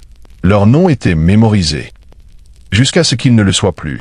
Lorsque les conquistadors espagnols arrivèrent des siècles plus tard, beaucoup de cette mémoire avait disparu. Le regard colonial voyait les femmes indigènes comme des figures silencieuses dans un monde dominé par les hommes. Mais l'archéologie raconte une autre histoire, celle de rôles de genre complexes où le pouvoir se négociait et ne s'héritait pas simplement. Ce contexte jette une nouvelle lumière sur la Reine Rouge. Elle n'a peut-être pas régné officiellement, mais son tombeau, riche, sacré, et situé à côté de celui de Pakal, suggère qu'elle fut un pilier central de l'ordre royal. Son masque de jade n'était pas qu'une décoration. C'était un symbole d'identité, de pouvoir exercé en vie et protégé dans la mort. Sa lignée pouvait bien être la colle qui tenait la dynastie de Palenque ensemble. Dans la civilisation maya, une reine n'était pas qu'une reine. Elle était gardienne d'une lignée sacrée, voix lors des cérémonies, et souvent le pont entre Dieu et homme. La Reine Rouge peut être sans nom, mais, dans son monde, elle n'a jamais été sans voix. La Reine Rouge n'a pas seulement été enterrée avec des trésors. Elle fut déposée dans une architecture pleine de sens, imprégnée de cosmologie maya, de symbolisme rituel et de conception intentionnelle. Sa tombe n'était pas une simple sépulture. C'était une porte vers l'éternité. Son corps fut découvert à l'intérieur du Temple 3, l'une des plus petites pyramides au cœur de Palenque. Pourtant, sa proximité avec le Temple des Inscriptions, lieu de repos de Pakal le Grand, est significative. Ces temples n'ont pas été bâtis au hasard. Leur positionnement était sacré, guidé par l'astrologie, le mythe et l'héritage dynastique. Le Temple 3 s'élève modestement comparé à son grand voisin. Mais il cache quelque chose d'encore plus intime. Une crypte scellée, intacte, parfaitement préservée. Elle fut construite profondément dans le cœur du temple, accessible uniquement par un escalier étroit et raide. La descente dans sa tombe semble presque symbolique, un voyage rituel vers le monde souterrain. La chambre elle-même est dépouillée, faite de pierres taillées, scellée hermétiquement depuis plus de 1300 ans. Aucun glyphe ni fresque ne couvre les murs. Aucune sculpture ornée ne raconte son histoire. Mais peut-être que ce silence est intentionnel. Cet espace n'était pas destiné à l'interprétation des vivants, mais à la transformation des morts. Au centre, son sarcophage repose tel un autel, taillé dans le calcaire. Il fait écho au grand cercueil de pierre de Pakal, juste à côté. Tandis que le couvercle de Pakal est célèbre pour ses scènes de renaissance cosmique gravées, la tombe de la Reine Rouge est plus sobre. L'attention se porte vers l'intérieur. Sur le corps, sur le cinabre, sur le rituel même de la mort. Pourtant, des indices architecturaux subtils suggèrent un sens. La tombe est alignée des temps ouest, un chemin symbolique reflétant le parcours du soleil de la vie à la mort. La chambre est petite mais puissante. Elle paraît délibérée, personnelle, une enceinte sacrée pour quelqu'un de révéré. Les temples mayas étaient des outils cosmologiques, des ponts entre les cieux, la terre et le monde souterrain. Être enterré dans l'un d'eux signifiait être élevé au-delà du domaine humain. La demeure éternelle de la Reine Rouge n'était pas une pensée après coup. C'était un sanctuaire soigneusement construit, un lieu où la mort devenait transformation. Ses os reposent dans la pierre, son essence dans le cinabre, et son héritage dans l'architecture elle-même, un temple qui parle sans mots, nous disant qu'elle comptait. Pour les anciens Mayas, la mort n'était pas une fin, c'était un seuil. Un passage sacré vers le monde souterrain connu sous le nom de Xibalba. Et pour quelqu'un comme la Reine Rouge, ce passage n'était pas seulement spirituel. Il était politique, cosmologique et profondément ritualisé. Les rituels funéraires étaient des événements soigneusement chorégraphiés, ancrés dans le mythe et destinés à guider l'âme à travers les couches périlleuses du monde souterrain. Les textes et l'iconographie maya nous disent que Xibalba n'était pas un au-delà paisible. C'était un labyrinthe d'obscurité, de rivières de sang, d'épreuves et de dieux de la mort. Seuls ceux qui étaient correctement enterrés, préparés rituellement et spirituellement équipés pouvaient réussir ce voyage. La Reine Rouge fut enterrée, enveloppée de cinabre, enfermée dans la pierre et entourée d'offrandes, tout signe d'un enterrement d'élite. Mais il y a plus. La présence d'aiguilles en os et de lames en obsidienne dans sa tombe laisse penser à des rituels d'autosacrifice, peut-être des outils symboliques représentant des rites qu'elle avait accomplis de son vivant ou qui furent rejoués lors de son enterrement pour renforcer son esprit. Son masque funéraire, assemblé avec soin à partir de tesselles de jade, n'était pas simplement décoratif. Il a pu servir de vaisseau spirituel, préservant son visage et son identité lors de son voyage vers l'au-delà. Dans la croyance maya, le visage était le miroir de l'âme, et l'âme devait être reconnue par les dieux. Les vases en céramique qui l'entouraient contenaient peut-être autrefois du chocolat, du maïs, de l'eau, ou même du poulquet pour la nourrir dans l'autre monde. D'autres objets, comme des épines de raie ou des trompettes en coquillage, pouvaient représenter des outils spirituels, des appels aux dieux, ou des symboles de communication rituelle. L'enterrement n'était pas qu'un adieu. C'était une transformation. Les Mayas croyaient au cycle, la mort comme graine, l'enterrement comme plantation, et l'au-delà comme renaissance. Les rois et les reines étaient souvent vus comme des incarnations terrestres des dieux. Et dans la mort, ils retournaient à ses origines divines. La reine rouge, couverte de la couleur du sang, ensevelie dans une pyramide, et honorée par des offrandes, était préparée à renaître, non pas comme mortelle, mais comme un être lié à l'ordre sacré du cosmos. Son enterrement n'était pas la fin de son histoire. C'était le début de sa légende. À quelques pas seulement du lieu de repos final de la Reine Rouge se trouve l'une des tombes les plus emblématiques de Mésoamérique. Celle de Kinich Janab, Pakel, connu simplement comme Pakel le Grand. Son enterrement dans le grand temple des inscriptions est célébré pour son art, son ampleur et son symbolisme profondément spirituel. Mais ce qui rend la tombe de la Reine Rouge si extraordinaire, ce n'est pas seulement ce qu'elle contenait, c'est où elle fut trouvée. Son sarcophage était caché à l'intérieur du temple 3, directement adjacent au monument de Pakal. Dans une ville comme Palenque, où chaque temple était soigneusement positionné pour refléter des principes cosmiques, cette proximité n'était pas un hasard. Elle était intentionnelle, une déclaration gravée dans la pierre. Beaucoup d'érudits pensent que la Reine Rouge était Tezedakbu Ajao, la reine et consort de confiance de Pakal. Si sa tombe manque d'inscription, les similitudes entre leurs sépultures sont frappantes. Tous deux enveloppés de cinabre, tous deux ensevelis dans des pyramides, tous deux enterrés avec du jade, et tous deux traités avec un respect extrême. Ces rituels se reflètent mutuellement, comme deux moitiés d'un récit sacré. Le couvercle de Pakal représente célèbrement sa chute dans l'arbre du monde souterrain, une scène cosmique de mort et de renaissance. La tombe plus simple de la Reine Rouge ne contient pas de telles iconographies, mais le symbolisme réside dans leur association. Si Pakal représentait le soleil, voyageant dans le monde souterrain la nuit pour renaître, alors la Reine Rouge pouvait représenter la lune, la force féminine qui suit sa propre voie mystérieuse dans le ciel. Ensemble, ils incarnaient une dualité cosmique. Masculin et féminin, roi et reine, soleil et lune, ordre et rituel. Dans la mythologie maya, la souveraineté n'était pas singulière. Elle était relationnelle. L'harmonie du cosmos exigeait un équilibre. Et cet équilibre s'étendait à la cour dynastique. En plaçant la Reine Rouge à côté de Pakal, les Mayas préservaient non seulement un mariage, mais un partenariat cosmique. Leur proximité dans la mort reflétait peut-être leur rôle dans la vie.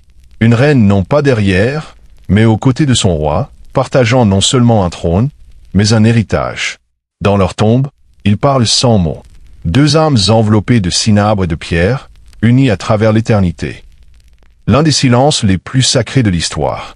Bien que son nom ait été perdu dans le temps, la Reine Rouge de Palenque perdure non comme un vestige oublié, mais comme l'une des femmes les plus énigmatiques et puissantes du monde ancien.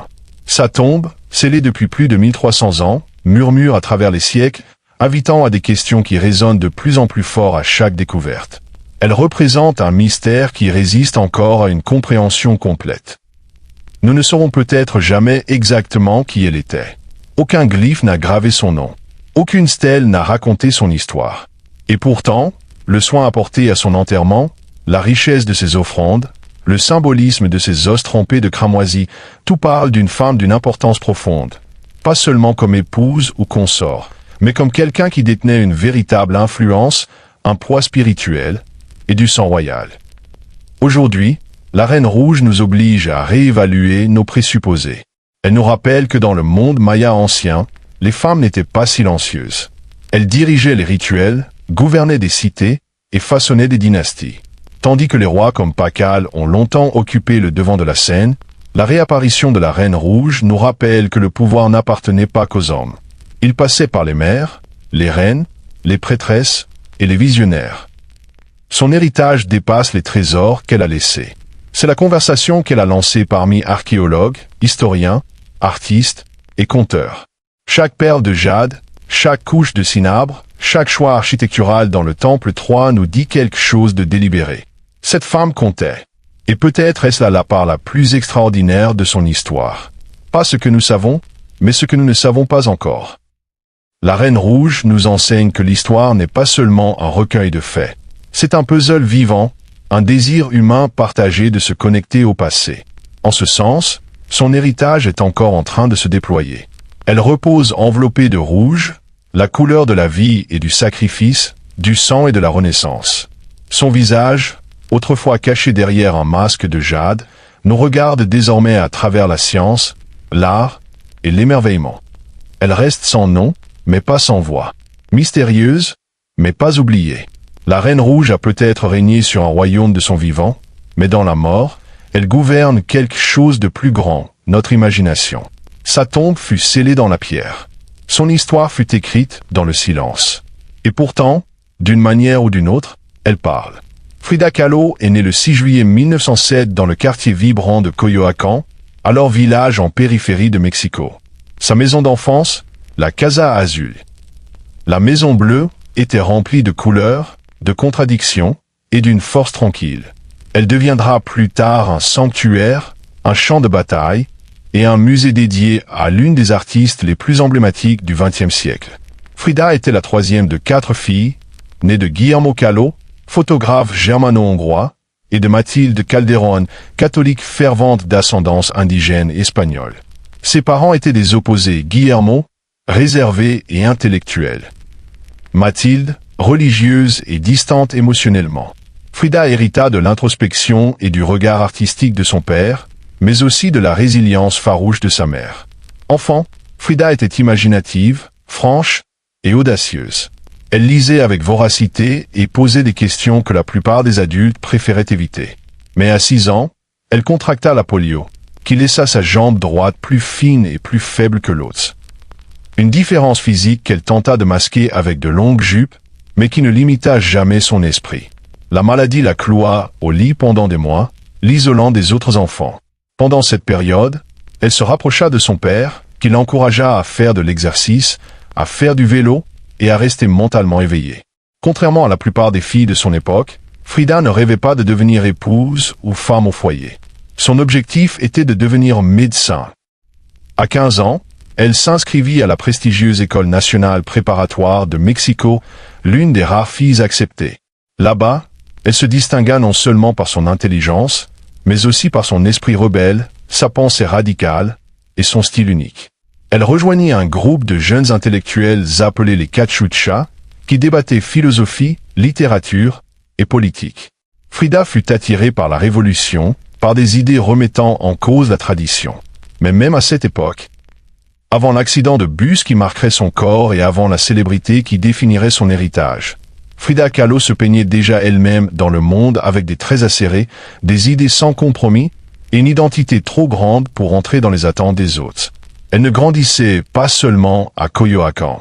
Elle se préparait à se réinventer entièrement. Le 17 septembre 1925, la vie de Frida Kahlo se scinda en deux. La fille qu'elle avait été et la femme qu'elle fut forcée de devenir. Cet après-midi-là, elle monta dans un bus en bois avec son petit ami, Alejandro Gómez Aria, après l'école. Ils riaient, se taquinaient et probablement se disputaient.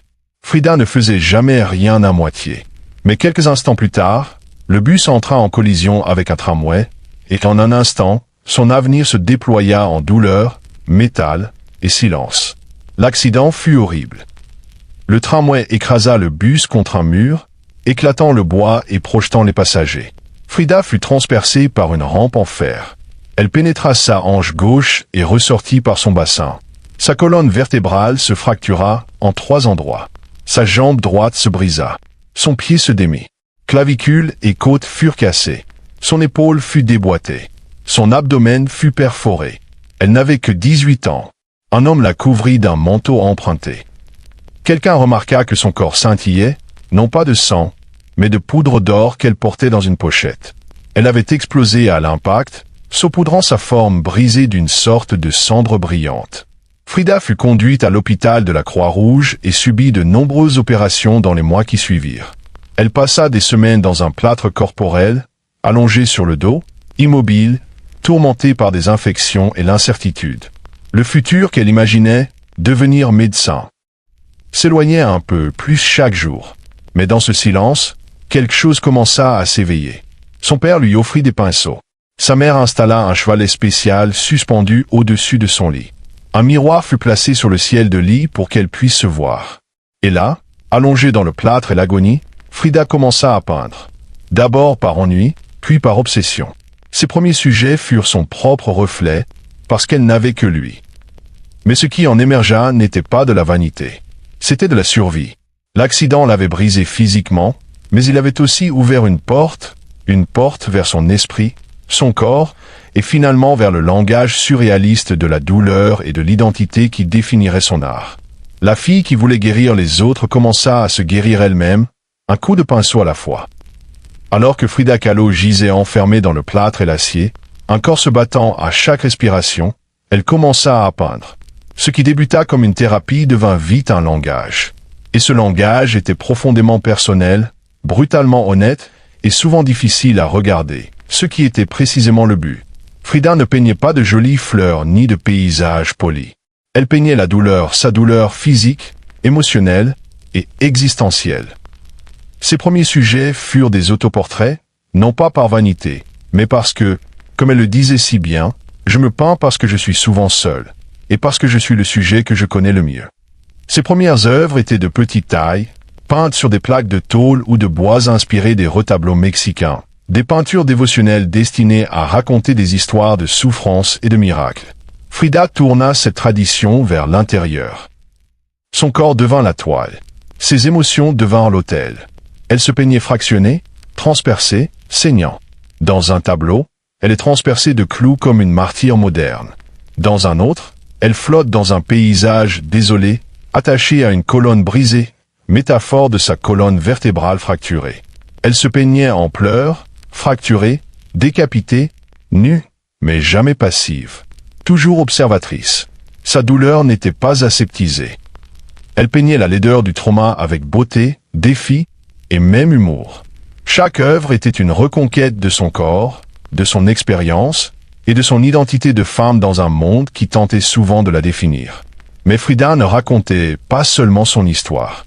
Elle inventait un nouveau type de récit visuel, un mélange d'art populaire mexicain, de surréalisme, d'illustration médicale et de symbolisme. Ses peintures devinrent des autopsies oniriques de son âme, encadrées par la couleur, la culture et le mythe. Quand elle récupéra assez pour marcher à nouveau, bien que douloureusement, Frida n'était plus la fille qui voulait devenir médecin. Elle était devenue une artiste, et son art était différent de tout ce que l'on avait vu auparavant. Elle avait pris la pire chose qui lui soit jamais arrivée et l'avait transformée en source de création. Frida Kahlo ne peignait pas seulement sa douleur. Elle faisait regarder le monde cette douleur. Et ce faisant, elle transforma la souffrance en un acte sacré d'expression de soi. En 1928, encore en convalescence, toujours en train de peindre, et à seulement 21 ans, Frida Kahlo rencontra l'homme qui deviendrait la relation la plus profonde et tumultueuse de sa vie, Diego Rivera. Il avait 20 ans de plus qu'elle, et était déjà le peintre le plus célèbre du Mexique. Imposant autant par sa stature que par sa présence, Rivera était un géant du muralisme mexicain, connu pour ses fresques vastes et politiquement engagées racontant l'histoire du peuple mexicain. Frida avait déjà vu ses œuvres. Elle les admirait. Mais maintenant, elle voulait connaître son opinion sur son propre travail. Elle lui apporta ses peintures au ministère de l'Éducation, interrompant son travail sur des échafaudages pour lui demander directement « Ai-je du talent ?» Diego jeta un coup d'œil et répondit « Oui, et pas seulement par gentillesse. » Il reconnut en elle quelque chose de rare. Une voix brute, non filtrée, sincère, pleine de rage, d'ironie, de douleur et de beauté. Ils entamèrent une relation aussi dévorante que créative. Frida disait un jour « J'ai subi 2 accidents dans ma vie. L'un où un tramway m'a renversé. L'autre, c'était Diego. Ils se marièrent en 1929. Un couple étrange aux yeux des autres. Diego. Massif, infidèle, politiquement célèbre. Frida à la langue acérée, farouchement indépendante, marchant déjà avec une canne. Ses parents qualifiaient ce mariage d'union entre un éléphant et une colombe. Leur lien fut passionné, mais chaotique. Diego soutenait son art et encourageait son évolution en tant que peintre. Mais il était aussi continuellement infidèle, même avec la sœur de Frida, Christina. Frida fut dévastée, et en retour, elle eut ses propres amants, hommes et femmes, y compris des liaisons supposées avec Léon Trotsky et la peintre Georgia O'Keeffe. Ils divorcèrent en 1939, puis se remarièrent un an plus tard avec des conditions différentes. Cette fois, Frida conserva son autonomie, sa maison, son argent, son nom. Ce second mariage fut moins un mariage traditionnel qu'un partenariat créatif et une compréhension mutuelle. Malgré les trahisons et les cœurs brisés, Diego resta une force constante dans la vie de Frida. Il la défiait, il la blessait, mais il croyait aussi en elle en tant qu'artiste, révolutionnaire et femme capable de redéfinir la peinture. Ensemble, ils n'étaient pas paisibles, mais ils étaient légendaires. Dans les années 1930, Frida Kahlo suivit Diego Rivera dans un voyage vers le nord, à San Francisco, Détroit et New York, alors qu'il accomplissait des commandes de fresques prestigieuses. Ces années à l'étranger la confrontèrent à l'industrialisme américain, à la richesse et aux contradictions du capitalisme, lui laissant un profond malaise politique. Frida était une fière nationaliste mexicaine, communiste engagée et admiratrice des traditions indigènes. L'opulence qu'elle vit aux États-Unis, surtout alors que la Grande Dépression ravageait une grande partie du pays, renforça son sentiment de désillusion. Dans des lettres envoyées au pays, elle se moquait du matérialisme et de l'obsession des apparences de cette culture. Le Mexique lui manquait sa rugosité, ses couleurs, ses contradictions. Alors que Diego peignait d'immenses fresques sur les murs d'usines, Frida commença à peindre des révolutions plus petites, plus discrètes, des œuvres profondément personnelles sur étain étoile. Son style se fixa, incisif, surréaliste, émotionnel, intime. C'est durant cette période qu'elle produisit certains de ses autoportraits les plus emblématiques. Frida ne se peignait pas pour la vanité. Elle se peignait pour survivre. Son identité devint son paysage. Son corps, constamment en douleur à cause de l'accident, des multiples opérations et d'une grossesse interrompue à Détroit, la poussa à se tourner vers l'intérieur. Ses portraits la montraient saignant, fragmenté, exposé. Pourtant, son visage était toujours calme, toujours direct, sans excuse. L'une de ses œuvres les plus puissantes, l'hôpital Henry Ford, la montre allongée sur un lit d'hôpital, en pleurs, entourée de symboles flottants de la perte. Un fœtus, un escargot, du matériel médical, un bassin fracturé. C'était cru, graphique et profondément émotionnel. Une toile qui saignait la vérité. De retour au Mexique, Frida s'immergea dans la politique de gauche. Elle et Diego accueillirent Léon Trotsky chez eux pendant son exil. Frida portait des robes tehuana, vêtements indigènes traditionnels, non seulement comme mode, mais comme déclaration politique et culturelle. Son art n'était jamais déconnecté de ses convictions. Son identité, son corps et son idéologie s'entremêlaient dans son œuvre. Tandis que Rivera peignait des fresques révolutionnaires, Frida peignait son cou humain. Le corps en morceaux, l'esprit en feu, et le soi toujours se reflétant. En exil et dans la maladie, elle devint non seulement une peintre de la douleur, mais une peintre de la résistance. Quand Frida Kahlo revint au Mexique à la fin des années 1930, elle n'était plus seulement l'épouse de Diego Rivera. Elle était devenue autre chose. Une force, une artiste dont l'œuvre rayonnait d'une honnêteté brute, de symboles surréalistes et d'identité culturelle. De retour dans son pays natal, elle s'affirma pleinement. Sa casa azul à Coyoacán devint un sanctuaire de couleurs et de contradictions. Des murs d'un bleu cobalt éclatant, des bordures jaunes, des statues aztèques dans le jardin, des singes et des perroquets se promenant librement. La maison était une extension vivante de l'imagination de Frida. Un mélange de tradition et de rébellion, d'élégance et de terre. Ici, elle s'entourait d'artefacts précolombiens, d'ex-voto, d'art populaire et de livres révolutionnaires. Elle portait des robes tehuana audacieuses, tressait des fleurs dans ses cheveux et peignait au parfum dansant de copal, bercée par le son des mariachis dans la rue. Cette période marqua une explosion de créativité. Ses peintures devinrent plus complexes, plus symboliques et plus politiques. Des œuvres comme les deux Frida révélaient un moi divisé, l'une en tenue européenne avec un cœur saignant, l'autre en vêtements indigènes, forte et posée. C'était l'autobiographie visuelle de Frida, un portrait d'amour, de perte et d'héritage. En 1939, elle exposa ses œuvres à Paris, où des artistes comme Picasso, Breton et Kandinsky louèrent son style férocement original. Mais même parmi les surréalistes, Frida se distinguait.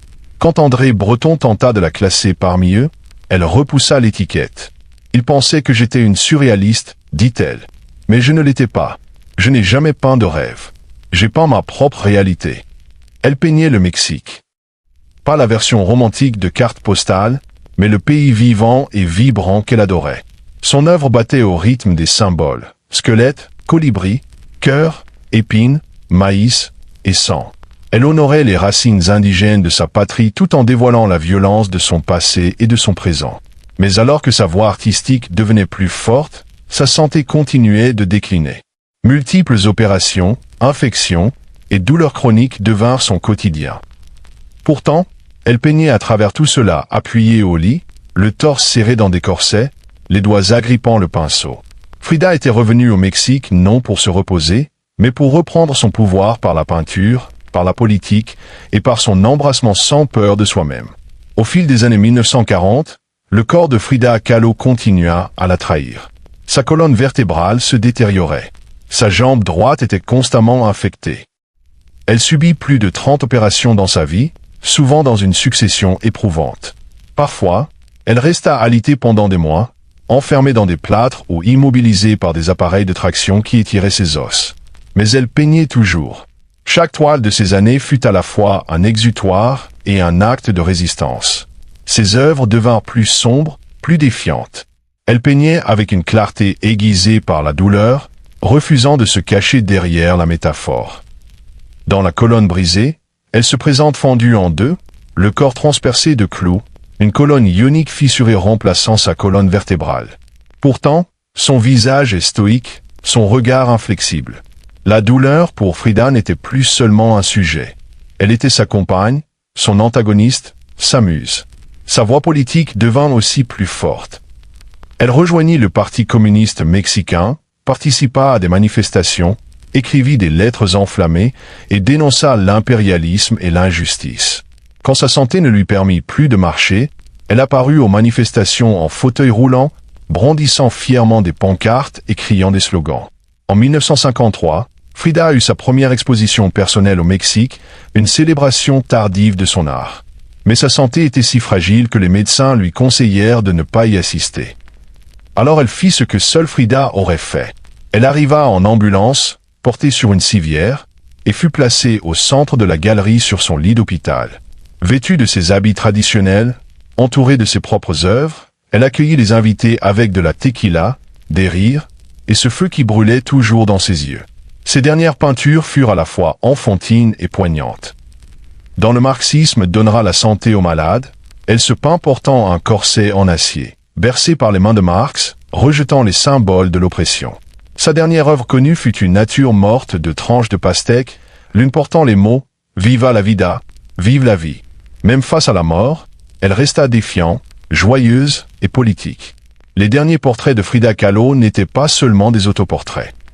C'étaient des actes de révolution, peints dans la douleur, mais toujours signés de la vie. Le 13 juillet 1954, à 47 ans, Frida Kahlo mourut au même endroit où elle était née, la Casa Azul à Coyoacán. La cause officielle fut une embolie pulmonaire, mais ceux qui lui étaient proches murmurèrent autre chose. Elle avait été malade, oui, mais aussi épuisée par la douleur, par les opérations, par la longue guerre avec son propre corps. Quelques jours auparavant, elle avait assisté à une manifestation politique contre le coup d'État de la CIA au Guatemala. Faible et en fauteuil roulant, elle avait tenu à y aller, le poing serré levé dans les airs. La révolution fut son dernier battement de cœur. Sa dernière entrée dans son journal fut brève mais poignante. J'espère que la sortie sera joyeuse et que je ne reviendrai jamais. Ses funérailles eurent lieu au Palacio de Bella Artes, l'institution culturelle la plus prestigieuse du Mexique. Son corps, drapé du drapeau rouge du Parti communiste mexicain, fut veillé par amis, famille, artistes et révolutionnaires. Diego Rivera fut inconsolable. Il la qualifia d'amour le plus grand de sa vie, malgré ses trahisons qui l'avaient presque brisé. Mais dans les années qui suivirent sa mort, quelque chose d'extraordinaire se produisit. Frida Kahlo refusa de disparaître. Au début, son nom ne fut murmuré que dans les cercles artistiques. Ses œuvres étaient difficiles à classer, trop politiques pour les surréalistes, trop surréalistes pour les traditionalistes. Mais peu à peu, son image, son histoire et sa défiance commencèrent à résonner. Dans les années 1970 et 1980, alors que des universitaires et militantes féministes revendiquaient des voix oubliées, celle de Frida devint plus forte. Elle n'était plus seulement une peintre. Elle était devenue un symbole. De la douleur transformée en beauté, du féminisme né par la résistance, de l'identité mexicaine célébrée sans excuse, de la diversité, du handicap, de la révolution et de l'authenticité. Son visage, le monosourcil, le regard, les fleurs dans ses cheveux, devint iconique. Sa maison devint un musée. Son journal devint un texte sacré. Et ses peintures ornent désormais les plus grands musées du monde. Frida Kahlo avait vécu une grande partie de sa vie à l'ombre de Diego. Mais dans la mort, elle s'est avancée. Elle n'a pas seulement laissé des tableaux.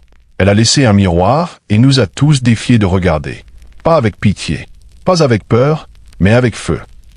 Aujourd'hui, le visage de Frida Kahlo est partout, imprimé sur des t-shirts, peint sur des murs, transformé en poupée, en mème, en affiche, en icône.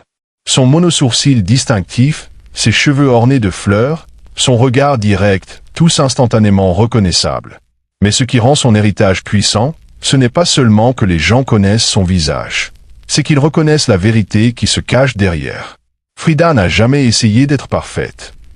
Elle ne rentrait dans aucune case. Elle n'était pas conventionnelle, et elle s'en fichait. Dans un monde qui exige la perfection, elle nous a offert la réalité brute, désordonnée, vibrante, en colère, joyeuse, contradictoire. Elle célébrait ce qui la rendait différente, son handicap, sa bisexualité, sa politique, sa culture, et transformait tout cela en art qui transcendait les frontières et les décennies. Elle est devenue plus qu'une artiste. Elle est un symbole mondial de défi, de féminisme, de fierté culturelle et de résistance créative. Pour les communautés queer, elle est une icône bisexuelle intrépide qui vivait ouvertement et sans compromis à une époque où le silence était exigé. Pour les femmes, elle est un rappel que le pouvoir ne nécessite aucune permission.